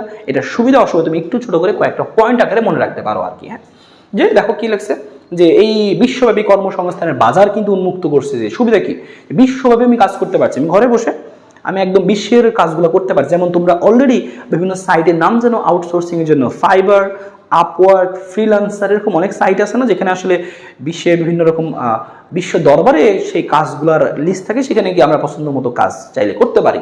হ্যাঁ, তো এই সাইটগুলো থেকে আমরা বিশ্বব্যাপী কাজ করতে পারছি ইন্টারনেটের সাহায্য নিয়ে। ইন্টারনেটের সাহায্যে ঘরে বসেই অন্য দেশের বাইরের কাজগুলো করতে পারছি। অন্য দেশের বাইরে বলতেছে আমাকে একটা কি করে দাও, ওয়েবসাইট বানায় দাও। তুমি এইখানে বসেই ওয়েবসাইটটা বানায় তাকে ডেলিভারি করে দিলা, যে হ্যাঁ আমি করেছি, তোমাকে পেমেন্ট করে দিল ডলারে। তো এই যে ঘরে বসেই এই যে কাজগুলো করতে, এবং বর্তমানে কিন্তু দেখা যায় যে এই যে যারা আসলে এরকম চাকরি করে, অফিসে চাকরি করে, তাদের থেকে যারা ফ্রিল্যান্সিং করে তারা কিন্তু অনেকাংশে বহু গুণে বেশি টাকা কামাচ্ছে। তো তোমরা কিন্তু আসলে এই স্কিলগুলো একটু একটু রাখতে পারো, তোমার যে করতে হবে তা না, তুমি এই আউটসোর্সিংয়ের জন্য, ফ্রিল্যান্সিংয়ের জন্য যে স্কিলগুলো প্রয়োজন হয় সেগুলো কিন্তু তুমি একটু একটু শিখে রাখতে পারো। কারণ কখন কোন জিনিস কাজে লাগে বলা যায় না। তোমাদের মধ্যে অনেকেই হয়তো বা আসো যারা অলরেডি ফ্রিল্যান্সিং করো আর কি, তো তাদের জন্য আসলে শুভকামনা আসলে, কারণ এটাই কিন্তু ভবিষ্যৎ আর কি। সামনে দেখা যাবে কি এই কাজগুলোর দেখো আগের থেকে কিন্তু অনেক মানে ডিমান্ড বেড়ে গেছে, সামনে আরও বাড়বে আসলে। হ্যাঁ, তো এই ধরনের কাজগুলোকে আমরা কি বলি আসলে, আউটসোর্সিং বলি বা ফ্রিল্যান্সিং বলি। তো সাইটগুলোর নাম মনে রাখতে পারো, নামগুলো জানোই, ফাইবার, আপওয়ার্ক, ফ্রিল্যান্সার, এরকম অনেকগুলো আরও সাইট আছে। ওকে, তো চিকিৎসা ক্ষেত্রে আমরা কি কোথায় ইউজ করি? ইম্পর্টেন্ট টার্ম হচ্ছে চিকিৎসা ক্ষেত্রে যে টেলিমেডিসিন। টেলিমেডিসিনের ব্যাপারটা আমাদের পরীক্ষা আসে। টেলিমেডিসিন আর কি, টেলিমেডিসিন। টেলিমেডিসিন কি? তুমি ঘরে বসে মনে করো তোমার আজকে শরীর খুবই ব্যথা করতেছে, ভাবতেছো আমি এখন কষ্ট করে আবার ডাক্তারের কাছে যাবো, যে লাইন ধরে সিএলতে দাঁড়িয়ে থাকবো, আবার এত দূর যাইতে হবে গাড়িতে করে, খুব মুশকিল লাগছে, পালসামি লাগছে। তুমি তার তুলনায় করলা কি, যে তুমি করে ডাক্তারের অ্যাপয়েন্টমেন্ট নিলা, যে আচ্ছা ঠিক আছে যে আপনি 2টার সময় থাকবেন। তো তুমি ডাক্তারের অ্যাপয়েন্টমেন্ট, ডাক্তারকে ফোন করলা 2টার সময়, যে তোমার সমস্যাগুলো বলা যায়, তোমার শরীর এই সমস্যা হচ্ছে, ব্যথা করতেছে, এই করতেছে, আমি কি ওষুধ খাবো কি না, বা কি কোন ওষুধ খাবো। ডাক্তার তোমার সমস্যাগুলো শুনে তুমি একটা প্রেসক্রাইব করে দিল, আচ্ছা আপনি এই করেন, আপনি হচ্ছে গরম পানি সেক দেন, আপনি হচ্ছে এই ওষুধটা খান, আপনি এইটা প্যারাসিটামল 3 বেলা খান, এরকম কিছু একটা বলে দিল তোমাকে মনে করো। হ্যাঁ, তো তখন এই যে ব্যাপারটা তুমি ফোন কলের মাধ্যমে চিকিৎসাটা নিলে, এটা একটা নাম আছে, এটাকে একটা নাম বলে। হ্যাঁ, এটাকে কি বলে? টেলিমেডিসিন। তুমি টেলিফোনের মাধ্যমে যোগাযোগ করে তোমার চিকিৎসাটা নিলা, এটাকে বলা হচ্ছে কি টেলিমেডিসিন। বর্তমানে কিন্তু এটা কিন্তু অনেক বেড়ে গেছে। বর্তমানে কিন্তু এরকম অনেক ডক্টরই কিন্তু এরকম অ্যাপয়েন্টমেন্ট দেয়, যে তুমি চাইলেই ওনাকে অ্যাপয়েন্টমেন্ট নিয়ে ওনার সাথে ফোনে কথা বলে তুমি চিকিৎসা সেবাটা নিতে পারবা। বর্তমানে কিন্তু এরকম বেড়ে গেছে। আসলেই তুমি দেখবা আস্তে আস্তে এরকম বিভিন্ন অ্যাপস বের হয়েছে, বা এরকম কিছু এজেন্সি বেরিয়েছে যারা এই সুবিধাগুলো দিয়ে থাকে, যে ডাক্তার থাকে, তুমি ভিডিও কলের মাধ্যমে বা কলের মাধ্যমে তুমি সরাসরি ডাক্তারের সাথে কথা বলতে পারবা। তো এই ব্যবস্থাটাকে আমরা বলি কি টেলিমেডিসিন। হ্যাঁ, তো টেলিমেডিসিন বলতে কি বোঝায়, যে মোবাইল ফোন বা ভিডিও কনফারেন্সিং এর মাধ্যমে চিকিৎসা সেবা প্রদান করা। খালি নামটা তুমি একটু শিখে রাখলে এতটুকুই, ঘটনা তুমি জানতে যে হ্যাঁ এটা করা যায়, নামটা জানলা এতটুকুই। আর এই যে টেলিমেডিসিনের সাথে চিকিৎসা আরেকটা জিনিস মনে রাখবে, সেটা হচ্ছে EHR। EHR জিনিসটা কি আমাদের? এই EHR জিনিসটা হচ্ছে যে ইলেকট্রনিক হেলথ রেকর্ড। এই জিনিসটা কিন্তু আমাদের রাখা হয়, ইলেকট্রনিকভাবেও হেলথ রেকর্ড রাখা হয়। তুমি একটা চিকিৎসা করার জন্য তোমার একটা অসুবিধা হয়েছে, নতুন একটা তোমার একটা রোগ হয়েছে, কিন্তু ওই রোগটা নিয়ে তুমি মনে করো হসপিটালে গেলা, তো ডাক্তাররা এটা সেবাটা বা বিভিন্ন রকম ট্রাই করে তোমাকে সেবা দিয়ে সুস্থ করলো। তখন তোমার ইনফরমেশন রাখা হয় যে তোমার 14 গোষ্ঠীর আসলে ইতিহাসটা জানা হয়, যে তোমার আসলে এই সমস্যা বংশগতভাবে আসছে কিনা, বা তোমার এটা আসলে কবে থেকে শুরু হইলো, কি কি তোমার অসুবিধা হয়েছে, কি কি ওষুধ তোমাকে দেওয়া হয়েছে। এই যে ইনফরমেশনগুলো এটা কিন্তু ডাটাবেজে সংরক্ষণ থাকে। যখন তুমি কোনো হসপিটালে যাবা এগুলো কিন্তু ডাটাবেজে তুলে রাখা হয় যে তোমার এই সমস্যা হয়েছিল, এতদিন পরে এইভাবে এইভাবে চিকিৎসা দেওয়ার ফলে এই কাহিনী করার পরে তোমার এই অবস্থা দাঁড়াইছে। এই যে ডাটাগুলো সংরক্ষণ করা হয় এটাকে স্পেশালি বলা হয় ইলেকট্রনিক হেলথ রেকর্ড, বা এটাকে আমি বলি ইএইচআর। হঠাৎ করে ইএইচআর নাম শুনলে তোমার কাছে মনে হয় আল্লাহ কি নাকি, কিন্তু সহজ জিনিস। ইলেকট্রনিক হেলথ রেকর্ড অর্থাৎ তোমার হেলথের অবস্থাগুলোকে রেকর্ড করা হয়। দেখো এটা লেখা আছে কোনো রোগী বা জনগোষ্ঠীর স্বাস্থ্য সংক্রান্ত বিষয়ে নিয়মমাফিক সংগ্রহ, মানে ওই তথ্যগুলো সংগ্রহের মাধ্যমে বিভিন্ন তথ্যের সমাবেশ আকারে রাখা হয়, ওটাকেই বলা হচ্ছে কি ইলেকট্রনিক হেলথ রেকর্ড বা ইএইচআর। ইএইচআর ব্যবস্থাপনায় রোগীর সকল তথ্য ডাটাবেজে সংগ্রহ হয়ে থাকে। রোগী তার ইএইচআর ব্যবহার করে যে কোনো স্থান থেকে রোগ সম্পর্কিত তথ্য, রিপোর্ট, চিকিৎসা ব্যবস্থাপত্র ইত্যাদি পেতে পারেন। তাহলে ওই ইএইচআর যদি রোগীকে দিয়ে দেওয়া হয়, রোগী ওই ইএইচআর নিয়ে চলে যাবে অন্য একটা হসপিটাল, সে বিদেশ চলে গেছে, কারণ তার আগে কি চিকিৎসা হয়েছে এর তো ওই ডক্টরে জানতে হবে। ওই ইএইচআরটা থাকলে সে ইএইচআরটা নিয়ে সে চলে যায় ওই হসপিটালে, তখন রোগী তার ইতিহাস দেখে বুঝে ফেলে ও আচ্ছা রোগীর এই সমস্যা হয়েছিল, এই চিকিৎসা দেওয়া হয়েছিল, এতদিন পরে এই অবস্থা হয়েছিল, তখন ডাক্তার বুঝে ফেলে যে আগে কি কি করা হয়েছে আর কি। তো এই জন্য এটা ইম্পর্টেন্ট আর কি। তো নামটা জেনে রাখতে পারো ইএইচআর বা ইলেকট্রনিক হেলথ রেকর্ড, তাই তো। এরপর দেখো স্মার্ট হোম, এগুলো তুমি এমনিতে পারবা। বিশেষ করে ইম্পর্টেন্ট হচ্ছে এই কমার্সটা অনেক বেশি ইম্পর্টেন্ট। কমার্সটা অনেক বেশি ইম্পর্টেন্ট, এইটা আমাদের পরীক্ষায় অনেক বেশি আসে, এটাও সিকিউর জন্য ইম্পর্টেন্ট। কমার্সটা আমাদের পরীক্ষায় সিকিউর জন্য খুবই ইম্পর্টেন্ট। কমার্স না, কমার্সটা সিকিউর জন্য অনেক বেশি ইম্পর্টেন্ট। স্মার্ট হোম তোমরা নিজেরাই জানো স্মার্ট হোম কি, আমরা এমন একটা রুমের মধ্যে যাবো যে রুমে সব আছে, মানে তোমার যাবো যা দরকার, one stop service, one stop solution, যা লাগবে, এসি লাগবে, তোমার প্রয়োজনে যা লাগবে তুমি সব করতে পারবা। দেখছো না তোমার অনেক অ্যাডের মধ্যে যে রুমে ঢুকে বলে যে হচ্ছে লাইট অন হয়ে যায়, লাইট অফ হয়ে যায়, বলে যে ফ্যান অন হয়ে যায়, মানে তোমার মুখের কথাতেই সব তোমার করে ফেলতে পারতেছে। হ্যাঁ, একটা অটোমেশন সিস্টেম আর কি, অটোমেটিক তোমার কিছু জিনিস হয়ে যাবে। তো সর্বাধুনিক সুবিধা, যত সুবিধা থাকা উচিত একটা রুমের মধ্যে, সব কিছু নিয়ে তুমি এরকম একটা আধুনিক একটা রুম তৈরি করো, সেটাকে আমরা বলি কি স্মার্ট হোম। তো তোমরা বড় হলে বানাবা, আমরাও বানাবো। হ্যাঁ, আমাদের একটা এই টার্গেট আর কি যে আমরা স্মার্ট রুমে থাকবো, যা চাবো সব চলে আসবে। আমি বলবো যে খাবার চলে আসবে, ঠিক আছে। যাই হোক, তো এই হচ্ছে আমাদের স্মার্ট হোম ব্যাপারটা। কমার্সের ব্যাপারটা কি, যে আমরা এই ইন্টারনেট অনলাইন ব্যবহার করে ব্যবসা বাণিজ্য যদি করি সেটাকে নাম দিচ্ছি আমরা কি কমার্স। বিভিন্ন ধরনের কমার্স সাইট আছে তোমরা জানো, যেখানে ব্যবসা বাণিজ্য আমরা কেনা বেচা, বাই অ্যান্ড সেল করতে পারি। যেমন দারাজ আছে, ইভ্যালি ছিল, ইভ্যালি মানে আবার ব্যাক করতেছে, দারাজ, ইভ্যালি, তারপরে এরকম কি বিক্রয়.com, বেচাকেনা.com, এরকম কত বেরোইছে, মোবাইল দোকান এরকম কত বেরোইছে। হ্যাঁ, তো যেই সাইটগুলোর মধ্যে আমরা এরকম কেনা বেচা করতে পারি, ব্যবসা বাণিজ্য লেনদেন করতে পারি, সেটাকে বলা হচ্ছে কি কমার্স সাইট, বা ওই পুরো ব্যবস্থাটাকে বলা হচ্ছে কি কমার্স। কমার্স কিন্তু আমাদের বর্তমানে কিন্তু অনেক কাজ সহজ করে। তুমি দেখবা কি এই কমার্সের কল্যাণে কিন্তু তুমি দেখবা, এখন তুমি কিন্তু দেখবা যে তুমি আর কষ্ট করে আর যাও না, ধরো একটা টি শার্ট কিনবো, আবার এত কষ্ট করে বাজারে ভিড়ের মধ্যে যাবো, অনলাইনে বসে সার্চ দিয়ে কিনে ফেলো, অর্ডার দিয়ে ফেলো, চলে আসে। তো এই যে এটা কিন্তু কমার্সের ফলে তোমার জীবনকে কতটুকু সহজ করেছে। তোমার মনে হলো যে না আজকে হানিনাট খাবো, তুমি অর্ডার করে দিলা, দোকানে না গিয়ে তুমি অর্ডার করে দিলা। তোমার মনে এখন কিন্তু দেখবে যে আমের সিজন, আম চলতেছে, তুমি আম অর্ডার করে দিলা, যাই আম 10 কেজি আম পাঠাই দেন। হ্যাঁ, তো তুমি এরকম অর্ডার করে ফেললা, তোমার কষ্ট করে বাজারে যাওয়া লাগতেছে না। তা ওই যে যারা ওই পাশ থেকে ব্যবসা করতেছে, যে তোমার আমটা বিক্রি করবে, তোমার কাছে অ্যাড দিচ্ছে ফেসবুকের মাধ্যমে, তারপর বিভিন্ন সোশ্যাল সাইটের মাধ্যমে তোমার কাছে অ্যাডগুলো দিচ্ছে, তাদের ওয়েবসাইটের মাধ্যমে তারা কেনা বেচা করতেছে।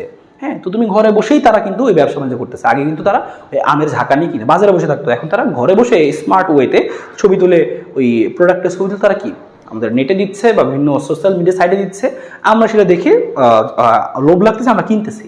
তারা যে ব্যবসা বাণিজ্যটা করতেছে, তো এই যে ব্যবসা বাণিজ্যটা হচ্ছে অনলাইনে, এইটার নামই কমার্স। কত সুবিধা তুমি লিখতে পারবা। তো তোমার পড়তে হবে কি সেম জিনিস, যে সুবিধা কি এটা তুমি সুবিধা কি তুমি ব্যাপক সুবিধা পাচ্ছ, পাশাপাশি অসুবিধা কি মানুষ তোমাকে ঠকাচ্ছে, দিবে বলতেছে হচ্ছে এই জিনিসটা, দিচ্ছে হচ্ছে আর এক জিনিসটা আর কি, এরকম আর কি। তো সুবিধা অসুবিধা আর কি, এই জিনিসগুলো তুমি কিন্তু দেখতে পারো কমার্স সাইট। তাহলে কি আছে দেখো, ইএফটি এর পূর্ণরূপ হলো কি, যে ইলেকট্রনিক ফান্ড ট্রান্সফার। তো এই যে আমরা এই কেনাবেচা করতেছি, কেনাবেচা করতে আমরা কি এখন লেনদেন করবো কিভাবে, আমরা ইলেকট্রনিকভাবে কিন্তু লেনদেন করতেছি, যে এক ব্যাংক থেকে আরেক ব্যাংকে ট্রান্সফার করতেছি, ব্যাংক থেকে আমরা বিকাশে ট্রান্সফার করে দিচ্ছি, বিকাশ থেকে ব্যাংকে ট্রান্সফার করে দিচ্ছি। এই যে ইলেকট্রনিক ওয়েতে লেনদেনটা হচ্ছে, এটাই বলা হচ্ছে কি যে ইলেকট্রনিক ফান্ড ট্রান্সফার। যে ইলেকট্রনিক ফান্ড ট্রান্সফার হলো এমন একটা ট্রানজ্যাকশন ব্যবস্থা যা সংগঠিত ইলেকট্রনিক লেনদেন হয়, যেটার মাধ্যমে ইলেকট্রনিকভাবে লেনদেনটা হয়। তুমি টাকাটা হাতে না দিয়ে ইলেকট্রনিকভাবে পাঠিয়ে দিচ্ছ, তুমি আমাকে বিকাশে টাকা পাঠাচ্ছ। তো এটাই হচ্ছে কি যে ইলেকট্রনিক লেনদেন অর্থাৎ ইএফটি। ঠিক আছে, একটু পড়ে রাখতে পারলাম যে এখানে কি লেখা, যে এর সাহায্যে কি, এই ব্যবস্থার সাহায্যে কি করা হয়, এই ব্যাংকের বিভিন্ন শাখার মধ্যে অথবা বিভিন্ন আর্থিক প্রতিষ্ঠানের মধ্যে কি অ্যাকাউন্টের মধ্যে এগুলো বিনিময় হয় আর কি। ঠিক আছে, এখানে একটু বানানটার একটু ঝামেলা আছে, একটু তুমি স্কিপ করে বই থেকে পড়বা, যেগুলো তুমি একটু এই নামে খালি টপিকগুলো দিয়ে দিলাম, তুমি বই থেকে কিছু কথা পড়ে রাখবা, সুবিধা অসুবিধা কী কী ইনফরমেশন আছে সেই জিনিসগুলো আর কি। হ্যাঁ, ওকে ফাইন। আবার কি এরপর আছে ভার্চুয়াল রিয়েলিটি কাহিনীগুলো কি সেটাকে আমি এখান থেকে দেখবো, জানবো।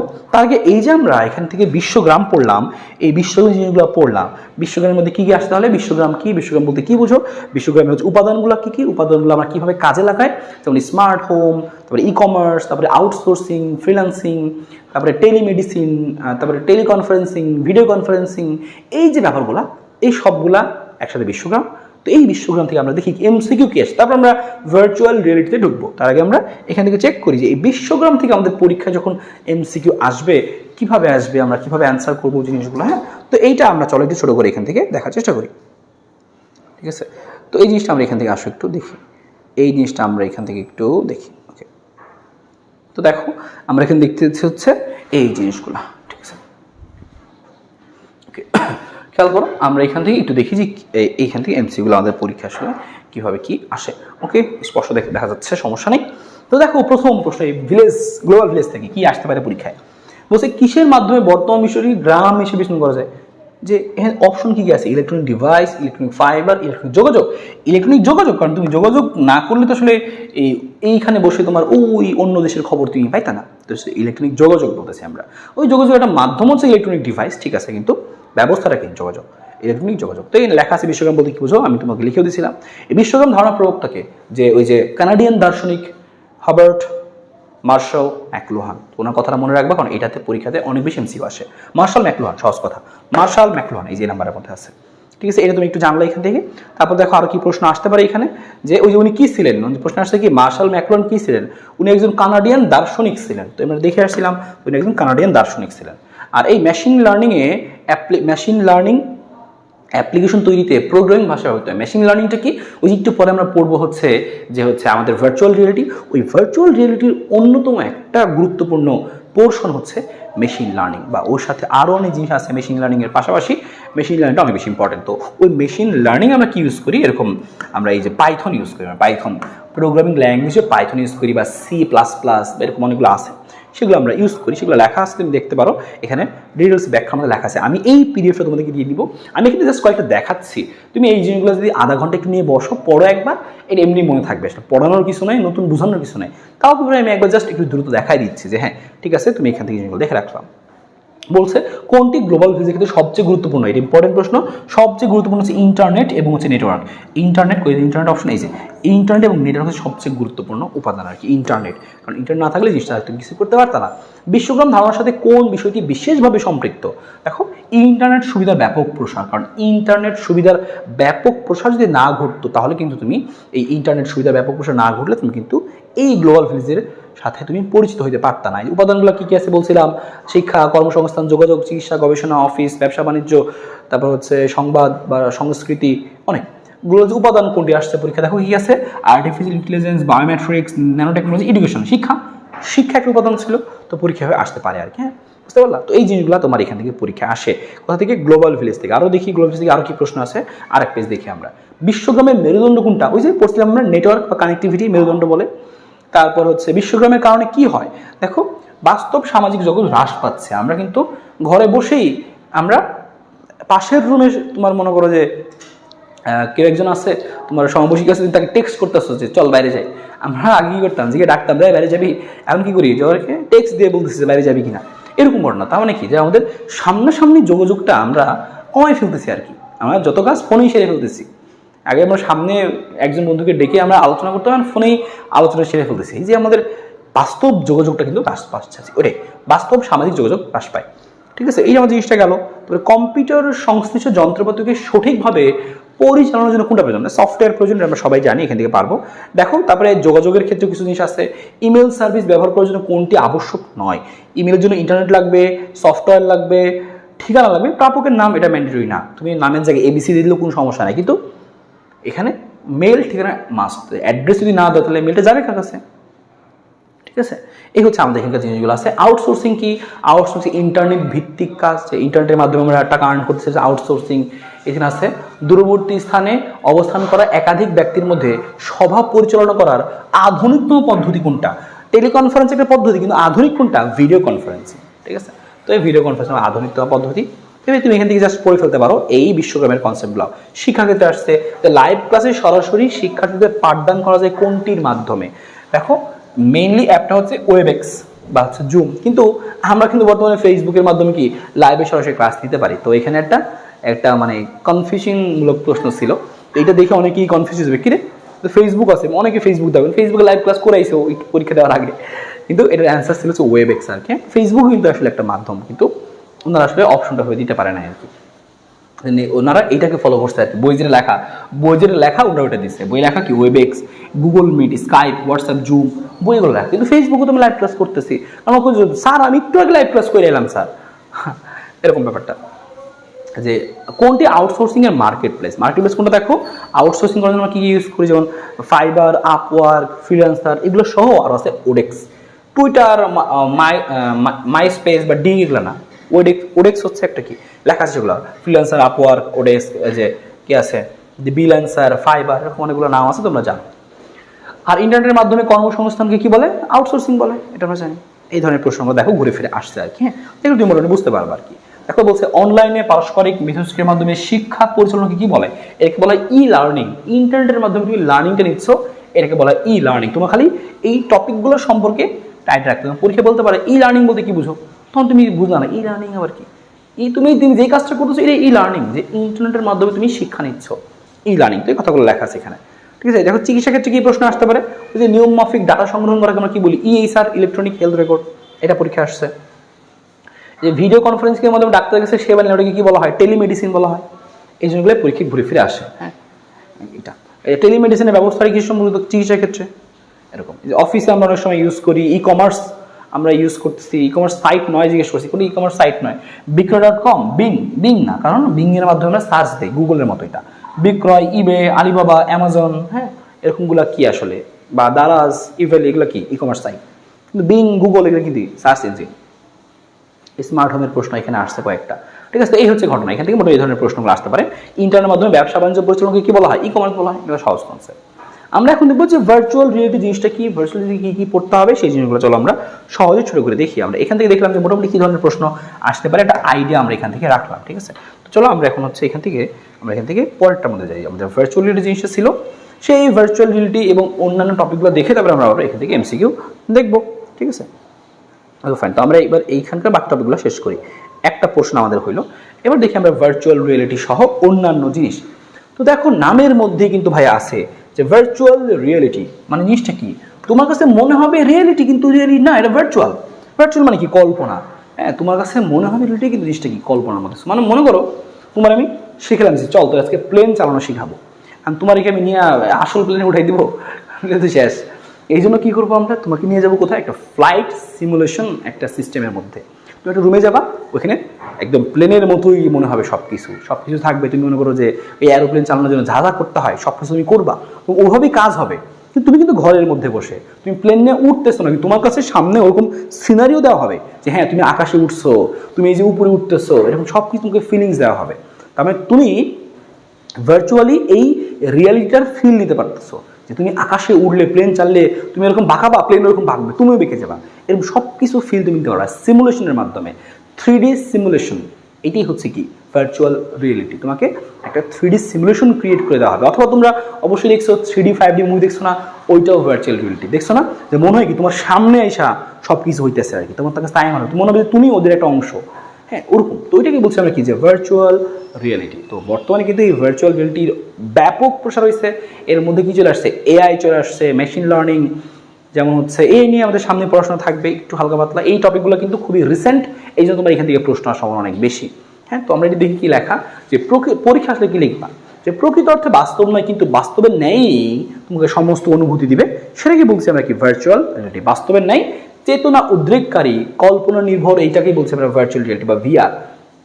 হ্যাঁ, তো ভার্চুয়াল রিয়েলিটি কম্পিউটার প্রযুক্তি ও সিমুলেশন তত্ত্বে প্রতিষ্ঠিত। দেখো, কম্পিউটার প্রযুক্তি এবং সিমুলেশনের উপর প্রতিষ্ঠিত। তোমাকে সিমুলেশন দেখাবে, 3D সিমুলেশন, কিরকম না, ত্রিমাত্রিক, কিন্তু ভার্চুয়াল রিয়েলিটি ত্রিমাত্রিক সিমুলেশন, 3D সিমুলেশন, তোমার কাছে একদম বাস্তবের মতো সবকিছু মনে হবে। তোমরা দেখছো না ওই যে ভার্চুয়াল রিয়েলিটি মানে এই ভিআর পাওয়া যায়, অ্যাপলের কিন্তু আছে ভিশন প্রো। তো এটা তুমি চশমাটা যদি পরো তোমার কাছে কি মনে হবে, তোমার কাছে মনে হবে সবকিছু তুমি ওই জগতে। আমরা এখন যখন স্ক্রিনে চালাই এটা 2D আর কি, কিন্তু তখন তোমার কাছে মনে হবে কি 3D, তোমার এই পাশে স্ক্রিন বা তোমার কাছে সব কিছু মনে হবে তুমি জগতে চলে গেছো, ওরকম মনে হবে। হ্যাঁ, তো যাই হোক, ওই ব্যাপারগুলো যে পরিবেশ মগ্ন হতে বা তোমার কাছে সব কিছু বাস্তবে নেয় অনুভূতি হবে আর কি। তোমার শ্রবণ অনুভূতি সব কিছু আসলে দেখা যাবে কি, সব কিছু আসলে কি যেরকম ওই অভিজ্ঞতা তোমাকে দিবে আর কি, মনে হয় যে না একদম বাস্তবের মতো আর কি।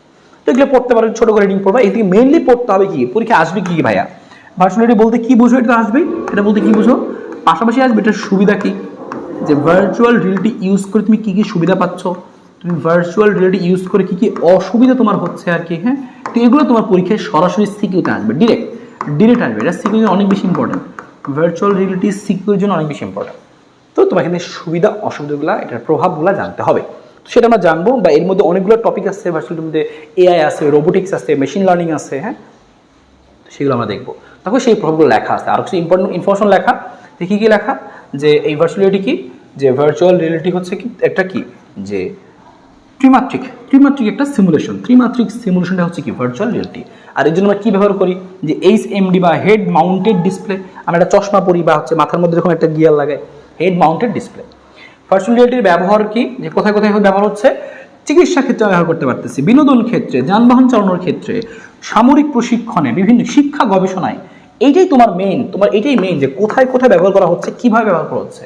তো তোমাকে চিকিৎসা ক্ষেত্রে এই ভার্চুয়াল রিয়েলিটি কীভাবে তুমি হেল্প করবে। এবার তুমি মনে করো নতুন ডাক্তার হইছো, এবার তোমাকে মনে করো অপারেশন শিখতে হচ্ছে, এবার তুমি মনে করো শুরুতেই একদম তোমাকে ধরাই দিল যে যে অপারেশন করো, তুমি দিলা কাইটা, একটা লোক একটা কাইটা একটা জোড়া লাগিয়ে দিলা, তো শেষ।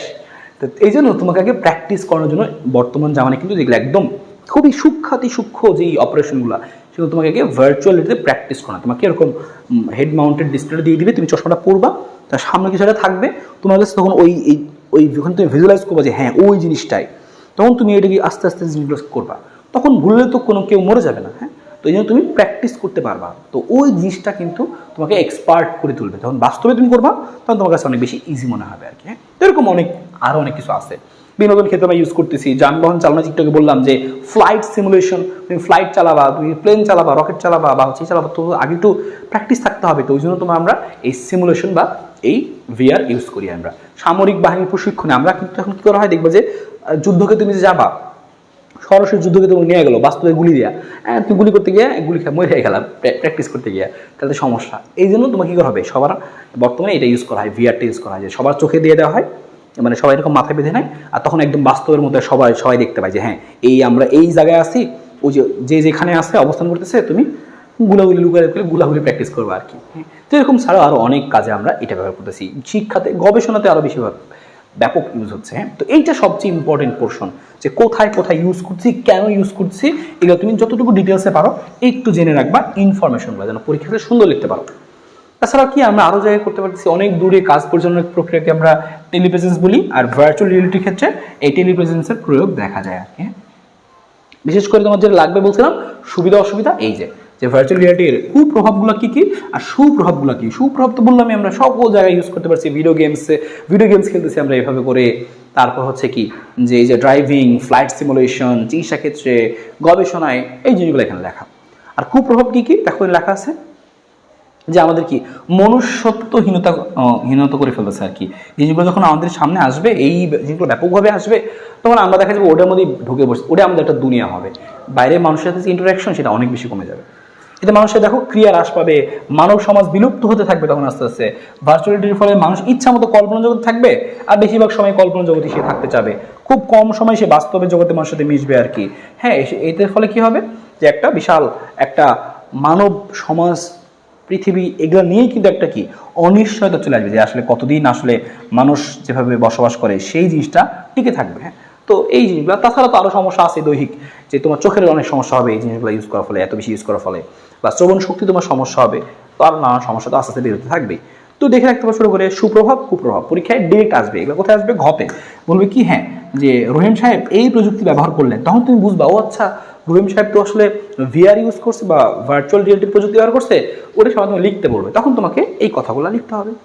এই তারপর আমাদের কি আছে দেখো, এবার আছে আর্টিফিশিয়াল ইন্টেলিজেন্স বা এআই এবং রোবোটিক্স। হ্যাঁ, তো এই আর্টিফিশিয়াল ইন্টেলিজেন্স বা রোবোটিক্স এটা তোমাকে একটু ভালো মতো জানতে হবে, কারণ এখান থেকে প্রশ্নের চান্সেস আছে আর্টিফিশিয়াল ইন্টেলিজেন্স থেকে, বিশেষ করে এই এআই সম্পর্কে। বর্তমানে কিন্তু দেখবা ফোন খুললেই খালি এআই এআই এআই এআই নিয়ে কত কিছু শুনছো তোমরা।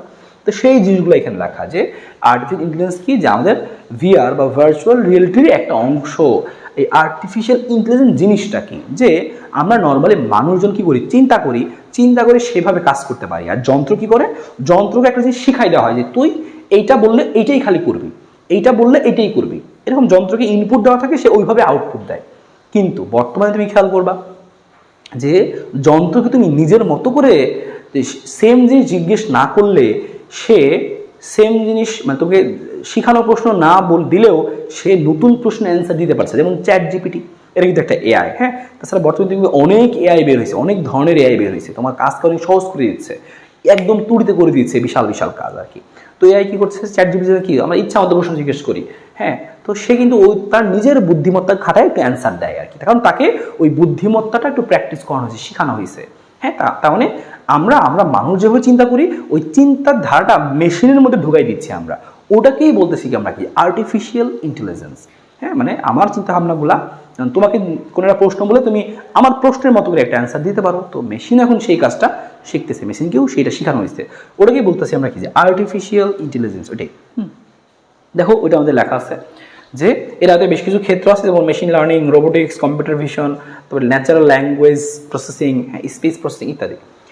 তা আমরা এটা কাজে কি করতে পারতেছি, কৃত্রিম বুদ্ধিমত্তা বর্তমানে চিকিৎসাবিদ্যা, যুদ্ধক্ষেত্র, কৃষি, ই কমার্স, শিক্ষা, রোবোটিক্স, গেমিং সমস্ত দিকে ব্যাপকভাবে প্রসারিত হচ্ছে, কাজে লাগতেছে।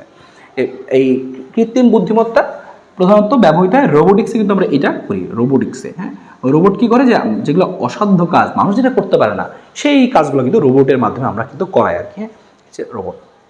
আর কৃত্রিম বুদ্ধিমত্তা আমরা কি কি ভাষা ইউজ করি, দেখো এলআইএসপি, সিএলআইএসপি, হ্যাঁ, এই যে এখন জাভা, তার পাইথন, হ্যাঁ, এগুলো কিন্তু পরীক্ষা এমসিকিউতে আসতে পারে।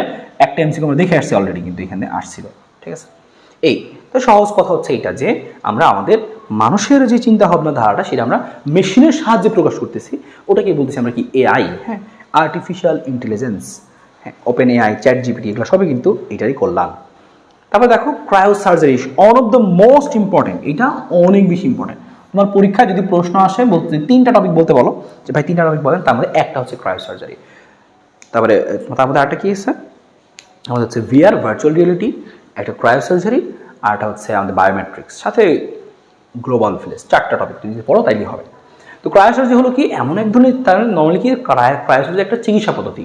ক্রায়ো সার্জারি এমন একটা চিকিৎসা পদ্ধতি যেখানে কি করা হয়, যেখানে আসলে একটা বিশেষ প্রক্রিয়ার মাধ্যমে কাটা ছিঁড়া ছাড়াই অপারেশন করা হয়। মনে করো তোমার শরীরে এখানে টিউমার হয়েছে একটা, তোমার খুব ব্যথা অনুভব হচ্ছে, ওই কোষে তোমার সমস্যা হয়েছে একটা এই শরীরের মধ্যে কোথাও, তো এটাকে কেটে না কেটেই তোমাকে ওখানে তুমি চিকিৎসা দিতে পারবা। সেটা কি, যে এই ক্রায়ো সার্জারির মাধ্যমে তুমি নিয়ে গেলা, নিয়ে তোমার ডাক্তার করবে কি বিশেষ একটা পদ্ধতি, অতি শীতল তাপমাত্রা, অনেক ঠান্ডা প্রসেস, তো এখানে তোমাকে প্রয়োগ করবে, ওই কোষটার তাপমাত্রা অনেক কমে যাবে, -19 থেকে -100 ডিগ্রির নিচে চলে যাবে। তো এত তাপমাত্রা যখন ওই কোষে প্রয়োগ করা হবে, তখন ওই কোষটা ধ্বংস হয়ে যাবে। তো কোষটা নষ্ট হলেই শেষ, তুমি ভালো হয়ে যাবে আর কি। এই যে প্রক্রিয়া, যে অতি শীতল তাপমাত্রায় আসলে যে কাটাছেঁড়া ছাড়াই তোমাকে একটা চিকিৎসা সেবা প্রদান করতেছে, ওই ব্যবস্থাটার নাম হচ্ছে কি ক্রায়ো সার্জারি। হ্যাঁ, ক্রায়ো মানে হচ্ছে অতি শীতল, ওটাই লেখা দেখো। ক্রায়ো সার্জারি হলো এমন এক ধরনের চিকিৎসা পদ্ধতি যেখানে কি হয়, যে অধিক শীতল তাপমাত্রা প্রয়োগ করে ত্বকের কি করা হয়, ত্বকের অস্বাভাবিক এবং রোগাক্রান্ত টিস্যুকে ধ্বংস করা হয়। একদম স্পষ্ট ভাষায় সুন্দর করে লেখা আছে ক্রায়ো সার্জারি বলতে কি বোঝো, এর তো পরীক্ষায় প্রশ্ন আসবে। ক্রায়ো সার্জারি আর কি জানতে হবে, যে ক্রায়ো সার্জারির জন্য আমরা মেইনলি কি কি ইউজ করি, যে প্রধান উপাদান কি কি, একটা হলো কি তরল নাইট্রোজেন, তারপরে আর কি আছে, যে carbon dioxide, oxygen, argon, ethyne chloride ইত্যাদি আমরা ব্যবহার করতেছি। এই যে প্রসেসটা, আমরা যে ঠান্ডা প্রসেসের মাধ্যমে জিনিসটাকে সমাধান করব, এই জন্য আমরা এই জিনিসগুলো ব্যবহার করতেছি। এছাড়াও ক্রায়োসার্জারির সাহায্যে আরও কি করা যায়, লিভার ক্যান্সার, প্রোস্টেট ক্যান্সার, হ্যাঁ, তারপরে আরও বিভিন্ন ধরনের ক্যান্সার চিকিৎসা কিন্তু এই ক্রায়োসার্জারি আমরা ব্যবহার করতে পারতেছি। তার মানে সহজ কথায় এই ক্রায়োসার্জারি হলো কি, অতি শীতল তাপমাত্রা প্রয়োগ করে এখান থেকে কি করা, এখান থেকে চিকিৎসা সেবাটা দেওয়া, যে তোমার কোনো অপারেশন করতে হবে না, কাটাছাড়া করতে হবে না। হ্যাঁ, এই হচ্ছে ব্যাপারটা আর কি। তো আরও আছে কি বায়োমেট্রিক্স এবং বায়োইনফরমেটিক্স। বায়োমেট্রিক্স কি, যে তুমি যে আসলে তুমি এটা অদ্বিতীয়ভাবে শনাক্ত করবো কিভাবে, এই বায়োমেট্রিক্স প্রযুক্তির সাহায্যে। যেমন আমরা কি সিম কেনার সময় কি আঙুলের ছাপ দিই, এটা কিন্তু বায়োমেট্রিক্স পদ্ধতি, বা ওই আঙুলের ছাপ দিয়ে বোঝা যাবে যে একমাত্র ওটা তুমি, একমাত্র তুমিই হইতে পারো। তো ওইটাই বোঝানোর জন্য আমরা এই পদ্ধতি ইউজ করি। তার মানে শুধু আঙুলের ছাপ না, ফেস রিকগনিশন বা হাতের রেখা আমরা দিই, বা ডিএনএ টেস্টের মাধ্যমে কিন্তু জিনিসটা বোঝা যায় যে হ্যাঁ এটা একমাত্র তুমিই খালি। তো তোমাকে অদ্বিতীয়ভাবে শনাক্ত করার জন্য যে প্রযুক্তি আমরা ব্যবহার করব সেটার নাম হচ্ছে কি বায়োমেট্রিক্স।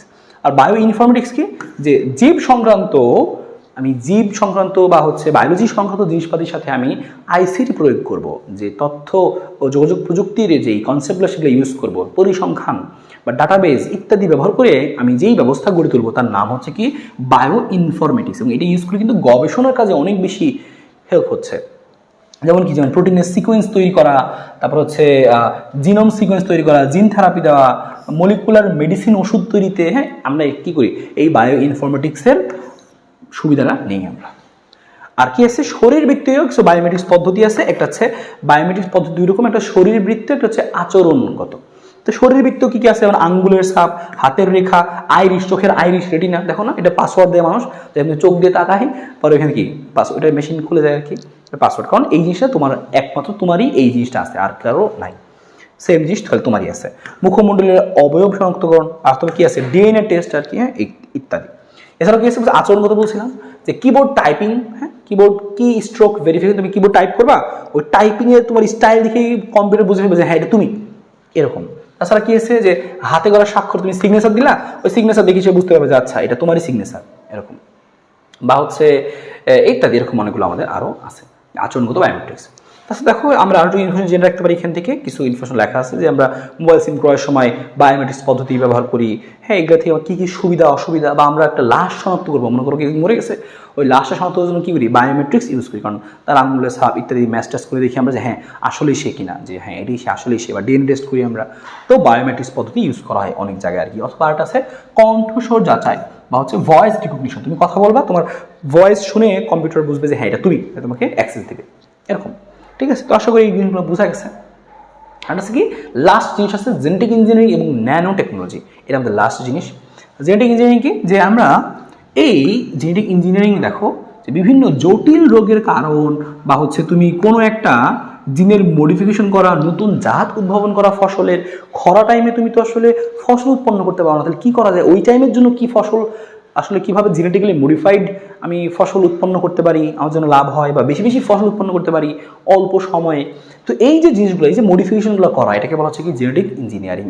অর্থাৎ জিনের একটা নর্মাল বৈশিষ্ট্য আছে, ওইখানে তুমি মডিফিকেশন করে তুমি নতুন একটা বৈশিষ্ট্য উদ্ভব করবে আর কি, যে আম এত বড় বড় হবে, কাঁঠালের মতো আম হবে আর কি, ওরকম। ওটা বলা হচ্ছে কি জেনেটিক ইঞ্জিনিয়ারিং। তো এটা আমরা অনেক ইউজ করতে পারতেছি, উচ্চ ফলনশীল ফসল পাইতেছি আমরা, অল্প সময় পাইতেছি, অধিক খরা ঠান্ডা থাকলেও প্যারা হইতেছে না, তাও ফসল হইতেছে। তো এই জিনিসগুলো আমরা বিশাল সুবিধা পাচ্ছি। ন্যানো টেকনোলজি কি, যে খুবই আণবিক পর্যায়ে যখন তুমি গবেষণা করবা, কাজ করবা জিনিসগুলো নিয়ে, তখন সেটাকে বলবো আমরা কি ন্যানো টেকনোলজি। যেমন তুমি যেমন তোমার ফোন চালাইছো, ফোন কেনার সময় দেখো না যেটা প্রসেসর কত, এই প্রসেসরের নাম কি, এই প্রসেসর, এই মাইক্রো প্রসেসর। তো এই যে প্রসেসরটা বানাই, তুমি জানো এই প্রসেসরের মধ্যে কোটি কোটি, এই ছোট্ট এইটুকু প্রসেসর, কোটি কোটি এর মধ্যে সেমিকন্ডাক্টর আছে, আমাদের চিপ আছে। তো এই যে কোটি কোটি চিপের মধ্যে বসালো কেমনে এই অল্প জায়গার মধ্যে, তো ওগুলো কিন্তু খুবই ছোট আণবিক পর্যায়ে খুবই সূক্ষ্মভাবে কাজগুলো করা আছে, এবং সেই প্রযুক্তিকে বলা হচ্ছে ন্যানো টেকনোলজি। এবং এই ন্যানো টেকনোলজি হওয়ার ফলে তুমি ফোন হাতে নিয়ে ঘুরতে পারতেছো, নাহলে ফোনকে একটা রুমের মধ্যে আটকে রাখা লাগতো, এই রুমটাই ফোন। কিন্তু এই ন্যানো টেকনোলজির আবিষ্কারের ফলে তুমি ফোন হাতে নিয়ে পকেটে নিয়ে ঘুরতেছো, ল্যাপটপ ব্যাগে নিয়ে ঘুরতেছো, এই ন্যানো টেকনোলজি ছাড়া কিন্তু এটা সম্ভব হইতো না। তো ওগুলোর কিছু ব্যবহার তোমাকে পড়তে হবে, যে আমরা এত থেকে এত ন্যানোমিটার আকৃতি, এটা বলতে করলে কী হয়, একটু সুবিধা অসুবিধা দেখে রাখবো আর কি। তো ন্যানো টেকনোলজির সুবিধা অসুবিধা কী হয়, এইটা তোমাকে একটু দেখে রাখতে হবে। ঠিক আছে, এই ছিল আমাদের টপিকগুলো। এই টপিকগুলোর এতটুকু কথাও যদি তুমি মাথায় রাখো, আমি বলবো মোর দেন এনাফ পরীক্ষা গিয়ে সিকিউ লেখার জন্য তোমার কিছু পড়তে হবে না। এই কথাগুলোই দেখবে তোমার সিকিউ আসবে, নিজের মতো করে লিখলে হয়ে গেল। আর যারা নিজের মতো লিখতে কম পারো তারা একটু পড়বা যে হ্যাঁ এই কথা আমি এই পয়েন্ট লিখবো, একটু মুখস্থ করে রাখবা, যারা একটু কম মানে বানায় কম লিখতে পারো আর কি, তারা একটু পড়ে রাখবা। সুন্দর করে লেখার জন্য একটু পড়া উচিত আসলে এটা। তো এরপর আমরা সিকিউ দেখবো। সিকিউর আগে আমরা এমসিকিউর আরও কিছু জিনিস তোমাকে একটু দেখাই দিই দ্রুত, কারণ এমসিকিউ আসলে মেইনলি আমরা নিজেরাই পড়বো, কারণ এটা আসলে বোঝানোর কিছু নেই, জাস্ট নর্মাল আসলে নর্মাল জাস্ট কি নর্মাল জাস্ট আর কি টপিক আর কি, জাস্ট দেখলেই হয়। তো আমরা দেখে ফেলে আসলে এখানে দ্রুত। তো ভার্চুয়াল রিয়েলিটি কি? ভার্চুয়াল রিয়েলিটি হচ্ছে কি বাস্তবের ন্যায় অনুভূতি, আমরা আগেই দেখছি। দেখি আমরা আরও এখানে নতুন নতুন কী আছে আর কি। বলছে সিমুলেশনের প্রয়োগ ক্ষেত্র কোনটা? ওই যে ভার্চুয়াল রিয়েলিটি, ফ্লাইট সিমুলেশন বা হচ্ছে তুমি চিকিৎসা ক্ষেত্রে সিমুলেশন ইউজ করতেছো, কোন তত্ত্বের উপরে ভার্চুয়াল রিয়েলিটি প্রতিষ্ঠিত? সিমুলেশন তত্ত্ব, কারণ সিমুলেশন মানেই তো আসলে ভার্চুয়াল রিয়েলিটি 3D, এবং এই সিমুলেশনটা কীরকম হয়? 3D হয়। দেখো লেখা ভার্চুয়াল রিয়েলিটিতে কত মাত্রিক জগৎ তৈরি হয়? ত্রিমাত্রিক। এটাই বলতেছিলাম। কোনটি ব্যবহারে পৃথিবীর অবস্থান করে মঙ্গল গ্রহের স্বাদ তুমি ভাবা? Virtual reality. তুমি বসে আসো এখানে, তোমার কাছে মনে হবে যে না আমি কোথায় আছি, মনে করো যে আমি আছি হচ্ছে একটা ঠান্ডা একটা দেশে, মানে একদম চারপাশে তুষার পড়তেছে, তুমি এখানে বসেই তোমার কাছে মনে হবে কি তুমি মেরুর দেশে চলে গেছো, বালুর মধ্যে হাঁটতেছো, তোমার কাছে এরকম ফিল হবে আর কি। এটা কার মাধ্যমে সম্ভব? Virtual reality. দেখো কল্পনা নির্ভর কিন্তু বাস্তব চেতনা কে দিবে? Virtual reality. HMD কোনটি নির্দেশ করে? যে বিশেষ চশমা মাথায় যেটা আমরা পড়ি, হেড মাউন্টেড ডিসপ্লে যেটা আছে আর কি, HMD। ঠিক আছে। ভার্চুয়াল রিয়েলিটিতে কী ধরনের ইমেজ তৈরি করা হয়? ত্রিমাত্রিক ইমেজ তৈরি করা হয়। ভার্চুয়াল ব্যবহার ক্ষেত্র কোনটা? সব জায়গায়, চিকিৎসা, বাসস্থান, ব্যবসা, সব তুমি ইউজ করতে পারবা, কিন্তু এখানে দেখা গেছে যে ভার্চুয়াল রিয়েলিটির ব্যবহারের হয় কোন ক্ষেত্রে? মেইনলি এখানে চিকিৎসা ক্ষেত্রে, কারণ ওই যে তুমি চিকিৎসা অপারেশন করতে পারতেছো, এই সেই পরীক্ষাতে যেরকম আসবে, পরীক্ষা সরাসরি আসবে, বিনোদনের ক্ষেত্রে, ব্যবসা বাণিজ্য, শিক্ষা, সব জায়গায় ইউজ করা যায়। মেইনলি এখানে কি চিকিৎসা ক্ষেত্রে অপশনটা বেশি অ্যাপ্রোপ্রিয়েট ছিল, এই জন্য এটা দেখাবো আমরা। দেখো সত্যিকারের এয়ারক্রাফট ছাড়াই তুমি বিমান চালাবা, এটা কি? Flight simulation. এটা কথা কিন্তু বলছিলাম একটু আগে। এই ধরনের প্রশ্নগুলো এখান থেকে আমাদের আসে। রোবোটিক্স থেকে কি আসতে পারে? যে কৃত্রিম বুদ্ধিমত্তা পর্যন্ত কোথায় হয়তো হয়, মানে এআই বলছিলাম না, আর্টিফিশিয়াল ইন্টেলিজেন্স। ওটা না বলে ওরা বলবে কি এআই, তখন বুঝবা কি যে এআই মানে হচ্ছে কি রোবোটিক্স। এই মানে এইটা ইউজ করা কোথায়? রোবোটিক্স ইউজ করা হয়। রোবোটিক্স কি?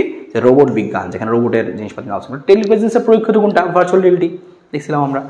আর্টিফিশিয়াল ইন্টেলিজেন্স কি? যে মানুষের চিন্তা ভাবনাকে যন্ত্রের মাধ্যমে প্রকাশ করা, এটাই বলছিলাম কৃত্রিম বুদ্ধিমত্তা বা এআই আর কি। হ্যাঁ, আর্টিফিশিয়াল ইন্টেলিজেন্স। কোন ভাষা ব্যবহার করা হয়? দেখো LISP আমাদের এখানে স্লাইডের মধ্যে ছিল, হ্যাঁ, ইত্যাদি। এগুলো জিনিসগুলো আসতে তুমি খেয়াল করলে দেখবে, তুমি জাস্ট একটু পড়লেই হয়ে যাবে। এই দেখো আমরা ক্রায়ো সার্জারি পড়বো, এখানে প্রশ্ন আসে। ক্রায়ো সার্জারিতে অসুস্থ টিস্যুকে ধ্বংস করা হয় কিভাবে? অত্যধিক শীতল তাপমাত্রা প্রয়োগ করে ওই যেটা অসুস্থ টিস্যু ওটাকে ধ্বংস করে ফেলা হয় আর কি। দেখো এই জিনিসগুলো লেখা আছে, তাপমাত্রাগুলো লেখা আছে, পড়তে হবে। দেখো ক্রায়ো, এটার অর্থ হচ্ছে কি খুবই ঠান্ডা। হ্যাঁ, ইনফরমেশন দেখবো আমরা, এইটা দেখবো। শীতল তাপমাত্রায় অস্বাভাবিক রোগাক্রান্ত টিস্যুকে ধ্বংস করার পদ্ধতিকে কি বলা হয়? ক্রায়ো সার্জারি বলা হয়। এবং এই ক্রায়ো সার্জারি পদ্ধতিতে দেখো 12 সেকেন্ডের মধ্যে -41 ডিগ্রি তাপমাত্রা থেকে -196 ডিগ্রি তাপমাত্রায় আমরা পৌঁছে দিতে পারি। ওই টিস্যুকে আমরা এত ঠান্ডা যখন করি তখন টিস্যুটা কি ধ্বংস হয়ে যায় আর কি। ওই রোগাক্রান্ত টিস্যুগুলো ধ্বংস হয়ে যায় এবং আমরা পাই। এই যে পড়ে রাখলা এই কথাগুলো, কারণ এই কথাগুলো স্টিকের মধ্যে লাগাই দিবা, শেষ। এই হচ্ছে ঘটনা। ত্বকের ক্যান্সার চিকিৎসায় কোনটা? ক্রায়োথেরাপি আমরা নিচ্ছি, ক্রায়ো সার্জারি করতেছি আমরা। ঠিক আছে। এই যে মহাকাশ অভিযানও আছে এখানে একইভাবে। আমরা এখানে বায়ো ইনফরমেটিক্স দেখি, কোনটি মানুষকে অদ্বিতীয়ভাবে শনাক্ত করার প্রযুক্তি? বায়োমেট্রিক আমরা আগে দেখছি, বায়োমেট্রিক। তারপর হচ্ছে মানুষের আচরণগত বৈশিষ্ট্য কোনটা? বায়োমেট্রিক। বৈশিষ্ট্য অনুযায়ী জীবকে শনাক্তকরণ প্রযুক্তি কোনটা? বায়োমেট্রিক্স ইত্যাদি। দেখো একই জিনিস ঘুরে ফিরে আসবে এখানে। তো এই পেজটা তুমি এখান থেকে পড়ে ফেলতে পারো সেম একইভাবে। বায়ো ইনফরমেটিক্সের প্রশ্ন আছে, বোর্ডে আসতে হবে, চট্টগ্রাম বোর্ড 19।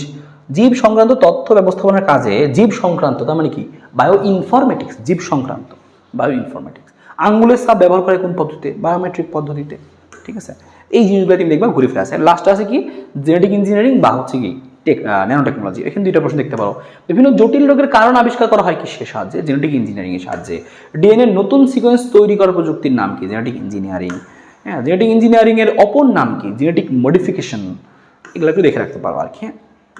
রিকম্বিনেন্ট ডিএনএ হাবিজাবি এগুলো দেখে রাখবা। সাথে GMO এর পূর্ণরূপ কি? Genetically modified organism.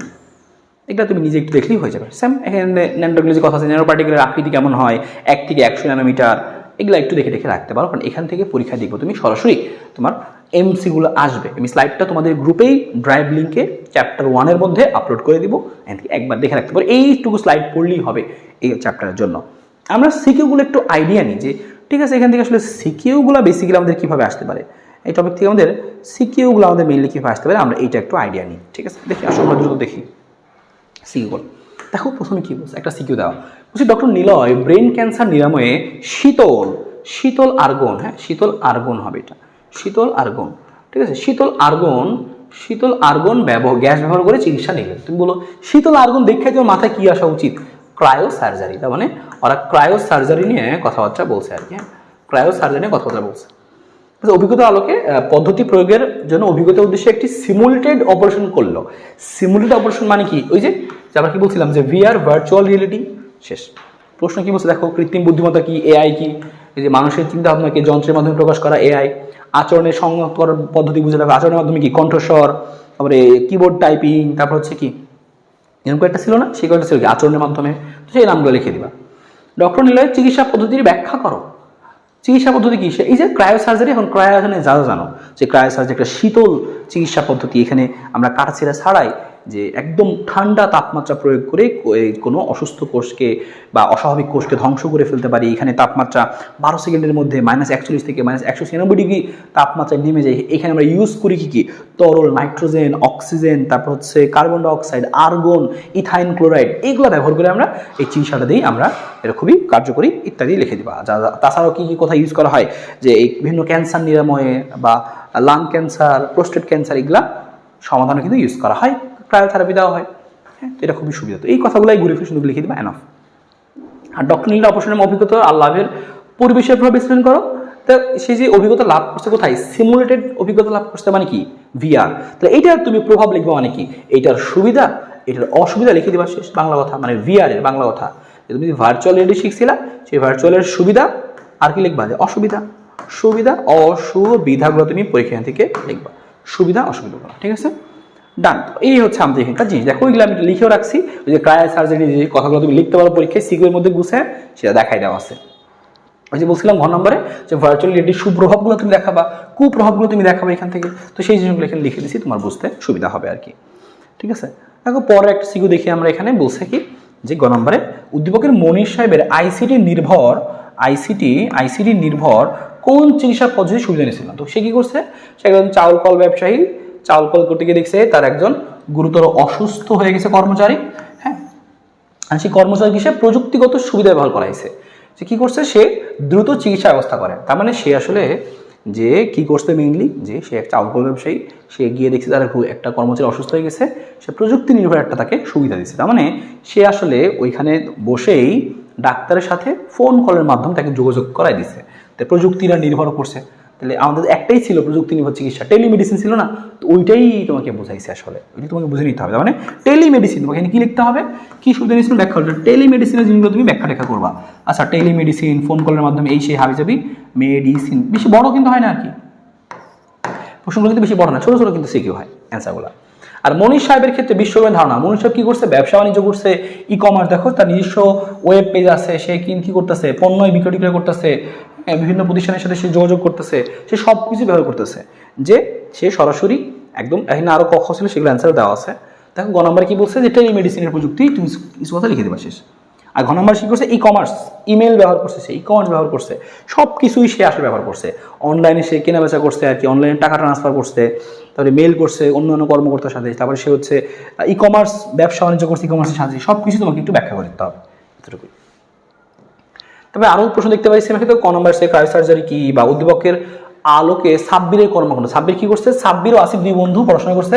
সাব্বির নিজে একটা ব্যবসা শুরু করেন, ব্যবসার পণ্য সামগ্রী ক্রয় বিক্রয় অন্যান্য ব্যবসা কর্মকাণ্ড পরিচালনার জন্য নিজস্ব ওয়েবসাইট। ও দেখো সে ব্যবসা করছে, অনলাইনে ব্যবসা করছে। অনলাইনে ব্যবসা করছে তার মানে কি? অনলাইনে ব্যবসা করছে মানে কি? তাকে আমরা কি দিয়ে দিব? সে হচ্ছে ই কমার্স নির্ভর সুবিধাটা নিচ্ছে আর কি, ই কমার্সে ব্যাখ্যা দিয়ে দিবা যা যা পারো আর কি, শেষ। এবার পরে ঘ নম্বরে কি বলছে? যে বাংলাদেশের যুব সমাজে বেকারত্ব দূরীকরণে আসিফ কি করছে দিকে দেখি। আবার এদিকে আসিফ চাকরি নেবে, দীর্ঘদিন বেকার থেকে অবসরে বন্ধুর পরামর্শে এই প্রশিক্ষণ নিয়ে কি করছে? ঘরে বসেই বৈদেশিক মুদ্রা অর্জন করছে। তার মানে কি?